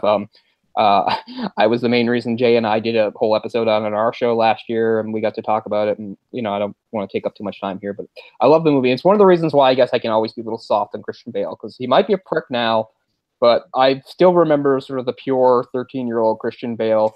As a character, I realize it's acting. He's not that character, but, so I always have a little bit of respect for Christian Bale just because I love that. I think it's a really hard role. It's a long, epic movie that basically never strays from his point of view. It's a big, huge movie with a big budget and took many days to shoot and all sorts of locations and all sorts of extras and stuff. And it's all hinging on this 13-year-old boy, and he pulls it off beautifully, I think.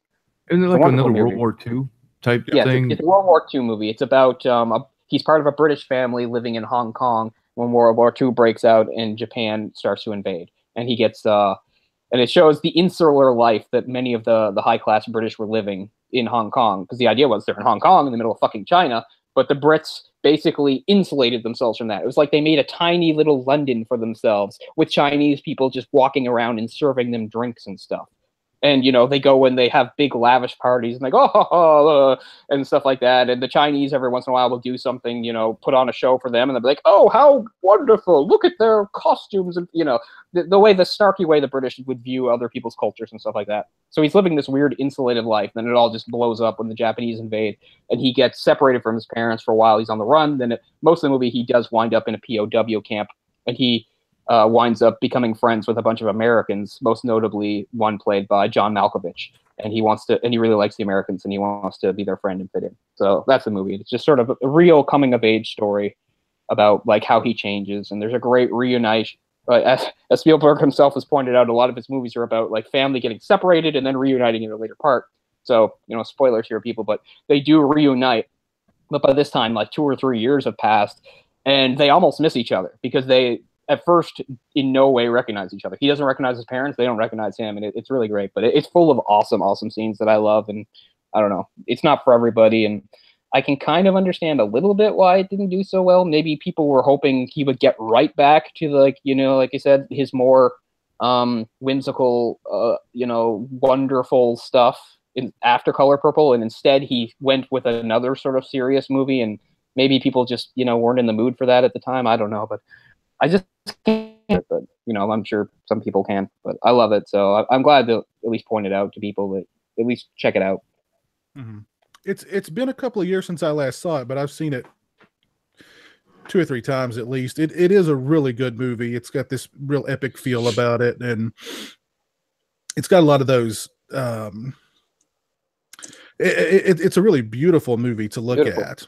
And Christian Bale does do a really good job, considering that he probably was. How old was he? He was 13.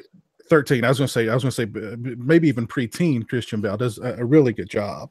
He looked quite a bit younger than 13, didn't he? Yeah. And I mean, it was shot over a fairly long time. They wanted to show that he'd gotten older. I don't know how well they did that, but I can't remember if it's over a year, but it's at least more than a year. It might even be like 2 or 3 years. How long it takes and stuff, but it's a really great journey. But as it's like John Malkovich has been in so many movies, it's easy to forget he's in this movie, but he's really good in it. It's this totally like pragmatic guy that like he never really actually likes Christian Bale. He just sort of sees him as something he can use. And Christian Bale, it takes him over and over again to like finally figure that out. Like he idolizes him and he likes him so much and thinks he's so cool. And it takes him almost the entire movie to finally figure out the type of guy he really is and stuff. And yeah, there's just a lot of really great things. And I mean, what's cool also is like, again, in sort of Spielberg fashion for like doing things authentic, when they were doing like these scenes in Hong Kong, he had a bunch of extras that were people that were actually fucking there when it happened, which I think is awesome. You know, I mean, I know that doesn't really matter in the context of the movie, but I just think that's really cool that he made a choice to do that. And it's just sort of like jumping ahead, you know, when he did the Saving Private Ryan, you know, he had all these American soldiers that had actually been there at the beach of Omaha, and they were saying what it was like. It was the same thing here. Like they were saying what it was like when the Japanese soldiers were coming up the streets with like tanks and everything. Like they were there and they could tell them. So, you know, they could make it pretty damn realistic, which is cool. Yeah.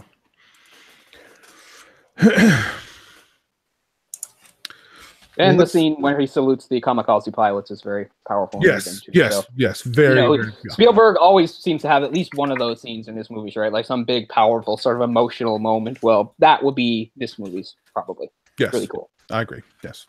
Great sequence. Because it shows also like how people caught up in a war still don't necessarily see things in black and white and us and them. Like he says beforehand, before the Japanese invade them, that he believes Japan's going to win the war, and he thinks it's right because he thinks they're stronger. They've got the better, like he's really interested in planes. He's like, well, they have the best planes and everything like that. And even when he's living in a POW camp where he's like exposed to a lot of Japanese being very cruel to him and people he cares about, he still doesn't paint all in his mind, think that all the Japanese are like that. He thinks, okay, these Japanese guys are mean because that's their job and stuff. But he doesn't think of them as evil or anything like that. And he really respects those pilots and, you know, he salutes them and all that, which is true. It's true. Like when you're caught up in a war, it isn't always black and white. You see things different ways sometimes, depending on your situation. So I think that's kind of cool too. I'll shut up now. But I agree. I do like the movie quite a bit. Well, let's talk about, and here's another odd one in the Spielberg body of work. Always.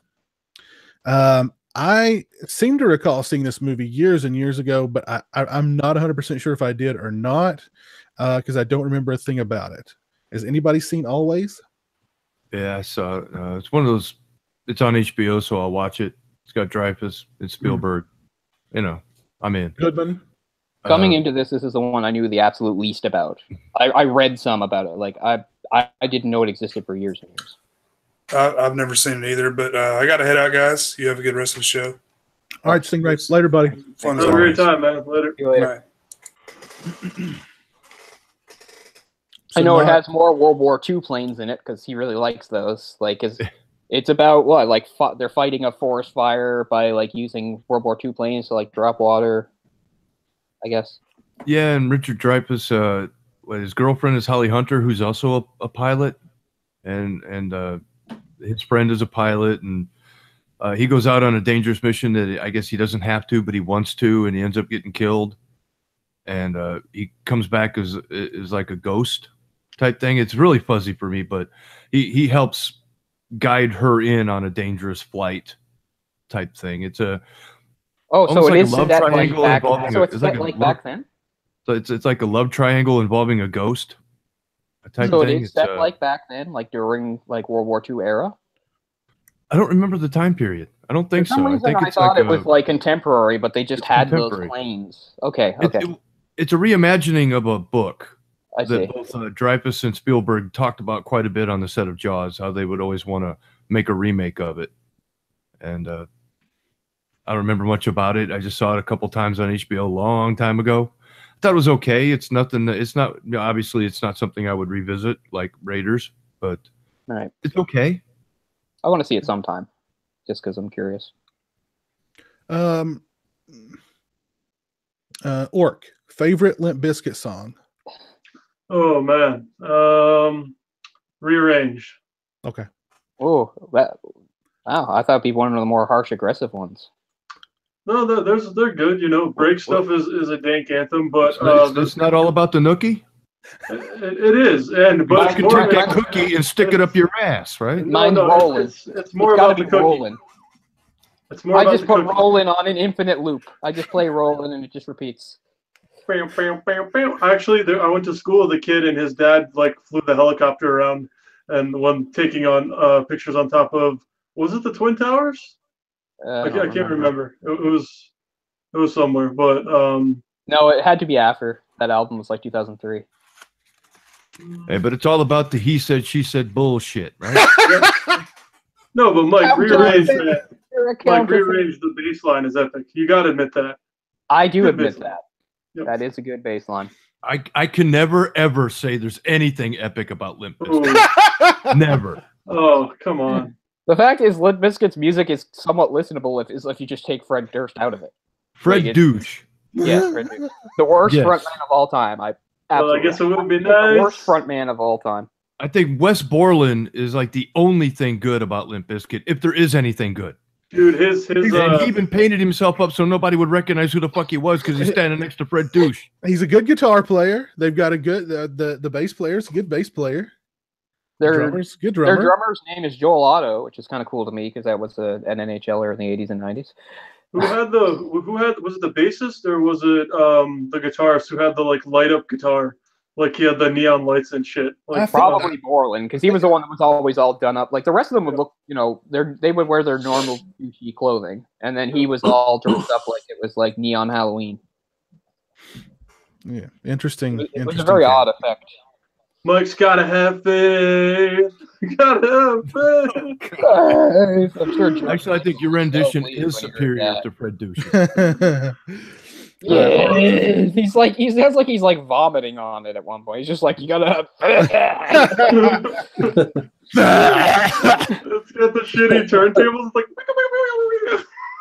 Go ahead, Orc. Just remind me about how shitty the late '90s really were. I like Limp Bizkit. I like some of their songs, like the Metallica 2. I mean, not Metallica. Mission Impossible 2 theme and stuff. Again, I would be fine with that if it didn't have fucking Fred Durst trying to rap over it. The musicality's cool. It's cool that they rock up the Mission Impossible. Damn, like that's cool. But Fred Durst. Mike's about to have a stroke. Mike, I'm take sorry. A look around. Yeah. Well, let's talk about the last Spielberg film we're going to talk about tonight, and that is Indiana Jones and the Last Crusade. My favorite film ever. That's number one. Why? Some of it, of course, is just tied up to memory. It's the first Indiana Jones film I did see before I saw the rest, but I just mean it's just never changed or gotten old for me. I guess it's because it's like everything that I love about Raiders, but also you get his father thrown into the mix. Even though it's funny in real life, like Sean Connery is only 11 years older than Harrison Ford. Did a good job of making him seem older, and I thought they made a really great father-son duo, and it was cool that his father wasn't like this adventurer or rough guy, even though they were like thinking, oh, this is the guy that played James Bond. He's this bookish guy who's like never been in a fight and very refined and cultured and stuff like that. And I just really appreciate all that stuff. And it's a little in your face when they're doing the opening and they're giving us all this origin stuff. It's like, that's how he got the scar. That's how he learned how to use a whip. That's how he got the hat. I know it's really in your face, but it doesn't bother me. I like it. On the same day. And played by young River Phoenix. River Phoenix is a perfect choice, by the way. That was Harrison Ford's own idea because he was like, well, he just played my son in Mosquito Coast, amazing movie, by the way. He's like, and he looks a lot like I did, so I think he's the good choice. And anyway, I love River Phoenix, big fan of him. Very sad that he died so young, but it's my favorite just because, it's just sort of, to me, it represents all the best things about Indiana Jones just rolled into one movie. And unlike Raiders, what he does actually does affect things a little more, which is nice too. It's as close. But again, even though it's my favorite movie, I still can see some of the things that are wrong with it. But none of them are that big. But the one I like to point out, just because it's funny, is towards the end when they're trying to leave they're trying to leave that temple by taking the Grail, and the whole thing is you can't take the Grail out, or So the big crack in the floor comes, and the place starts to come back. Where Elsa falls, then she falls again, and it's like the worst fall you'll ever see. It's just like the fakest, like, and like you couldn't do another take. You couldn't get somebody to do a realistic fall. It just looks like she goes on purpose. It looks so bad. And also the other thing is there's a part where they're like, "Oh, there you are again, Indiana Jones," and he's just said, "I'm like a bad penny. I always turn up." I'm like, "That's a shitty line. Couldn't you give him a better line?" And those are my only quibbles with the most amazing movie ever made. I remember when the VHS came out, there was a really cool commercial for like Diet Coke. where it's like the Jesus, whole why- room starts splitting apart, and this woman goes on this whole adventure just to It's take this can actually of the Diet guy. Coke. What it is it's a guy and his like girlfriend. This is how I remember too. The very first time I watched Indiana Jones was we rented this movie, and yeah, and it had the thing for Coke. And it's like they're watching an Indiana Jones movie, Yeah. and she's like, "Oh, can you get me another Coke?" And he goes, "Sure." And then as soon as he leaves the room, yeah, it turns into a bunch of traps and stuff. No, it's the girl, because I remember the girl sliding with the Diet Coke, and she's You all are right. frowning over Indiana Jones. Yeah, you're right, because when she comes back, he's the one who says, "Gee, that Indiana Jones sure is something, huh?" Yeah, Yeah. you're right. Good memory. Good memory. But, yeah. Great movie though. It was cool they have the Holy Grail. It's actually surprising it took the third movie because it's such a famous legend. Sean Connery was great. It's one of my favorite roles of his. It has a lot of great action set pieces. The tank sequence, the finale where going through the traps. Again, they're fantasy, but they're also action adventure. It's a great blend of those two. And once again, John Wayne brings back stuff. You know, we get John Rhys Davies. John Rhys Davies again. We get Marcus again. You know, so it's cool for that Elliott, too. yeah. After Denholm Elliott, yeah, a lot of good characters come back. So I think that's really great. Yeah, and just some of the better, like I think sometimes. I mean, I know I have my weird skewed version of it, but it does seem underrated to me as like sort of an action adventure thing. Like the whole sequence with a tank, that tank sequence has got to be way up there in like action sequences. It's so awesome. You have all the different things going on. He's on the horse. They're shooting at him. Marcus and his dad are in the tank fighting their way out. And then he gets caught on it. And they're trying to crush him against the wall. And then he's fighting the guy with the shovel. And they're going to go over the cliff. Like all this. And again, it takes somebody really good like Spielberg to direct it. I love it. Yeah, there's the motorcycle bit where he takes a piece of wood and knocks a Nazi off the motorcycle. There's the boat chase sequence. The humor has come back. Like some of the humor that was missing from the second one is back. I love that he gets Hitler's autograph. Like that's funny, man. It came out in a crazy summer of '89 because you had Batman, Ghostbusters 2, Lethal Weapon 2, like so many other big movies. Definitely one of the bigger summers. Of the 80s. Yeah, for sure. So I mean, yeah, I can just just endlessly babble and praise about it. So yeah, you guys talk. I enjoy it. It's obviously Raiders is my favorite, but this is a close second. I like the interplay between Connery and Ford.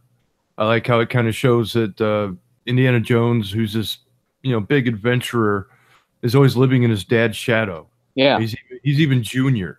And he hates me.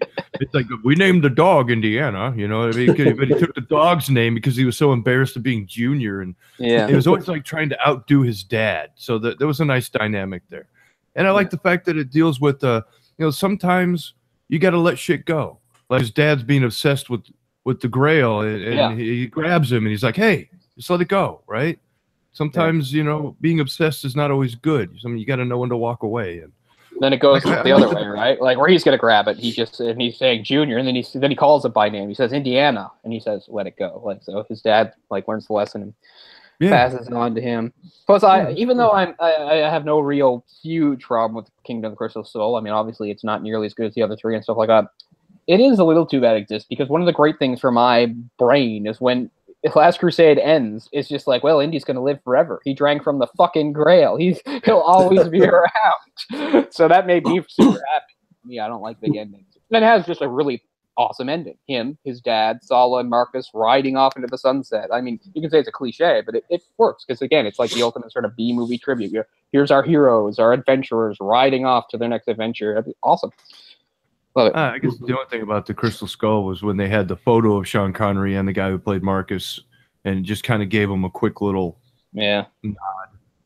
Yeah, that was kind of like, I mean, because Sean Connery had been shot, and he was actually saved by said Grail, so he should technically still be alive, I guess. But speaking of nods, there's a fun little nod to Raiders when they're down in the sewers in Venice, they've got the torches, and there's one part, and it shows like the hieroglyphics or whatever of the Ark, and Elsa goes, "What is that?" And the music, the music from Raiders starts to play. You know, the creepy I keep saying Grail, the creepy Ark music starts playing, and he goes, "The Ark of the Covenant." She goes, "You sure?" And he goes, "Pretty sure." And then they just keep going. Well, That's a great little nod. Technically, Last Crusade, you can only be young if you stayed there, like the knight was. That's why I suppose. So but technically, I just always believe that he has eternal life. Yeah. But I enjoy all the Indiana Jones movies. I'm looking forward to the new one that's been announced. Yes. You know, hopefully they give him a better send off than other Harrison Ford characters. But you know, great films. And Last Crusade, I thought at the time seemed like it was going to be the end, and I thought it was a fitting, wrap up to the trilogy. It works really great as an ending because it does like what a lot of good trilogies do. Usually, how trilogies go is you have the first one, then the second one, which is kind of weird, and then the third one that brings back stuff from the first one. And that's kind of how this goes, because we're back to Nazis, we're back to stuff about his past, and then some of those other characters showing up and stuff. But yeah, I've seen probably the movie I've seen more than any other movie. I know every moment and line and little note of music and stuff, and everybody must have a favorite. That's mine. Okay. Spirited Away is very close, but.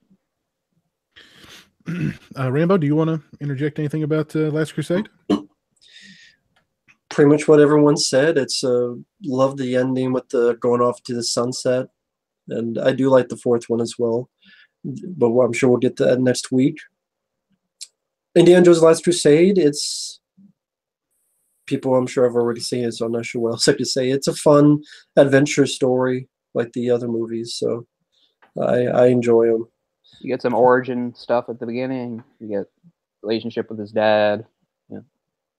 More Nazi action. And then just more of those lines that work so well, like Nazis. I hate those guys. And there's some dirty humor, like when you find out Sean Connery slept with the woman that he likes to. And it's really good acting too, really. The way he just starts to look at him in that scene is really, really great, where he just suddenly slowly he goes, she talks in her sleep.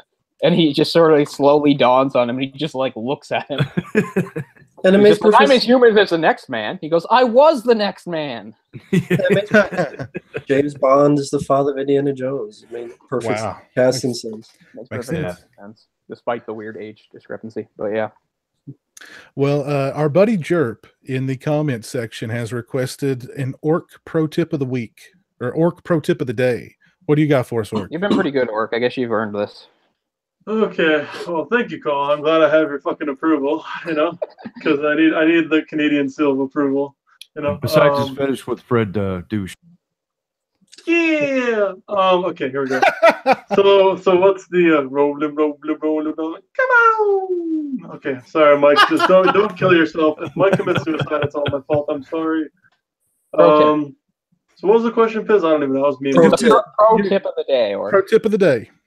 Pro tip of the day. You want to meme, but meme in moderation. And I know this sounds really undank, but if you're going to be like Rambo, just have a 12-pack of Melio in one night. Don't have a 24-pack, just in moderation.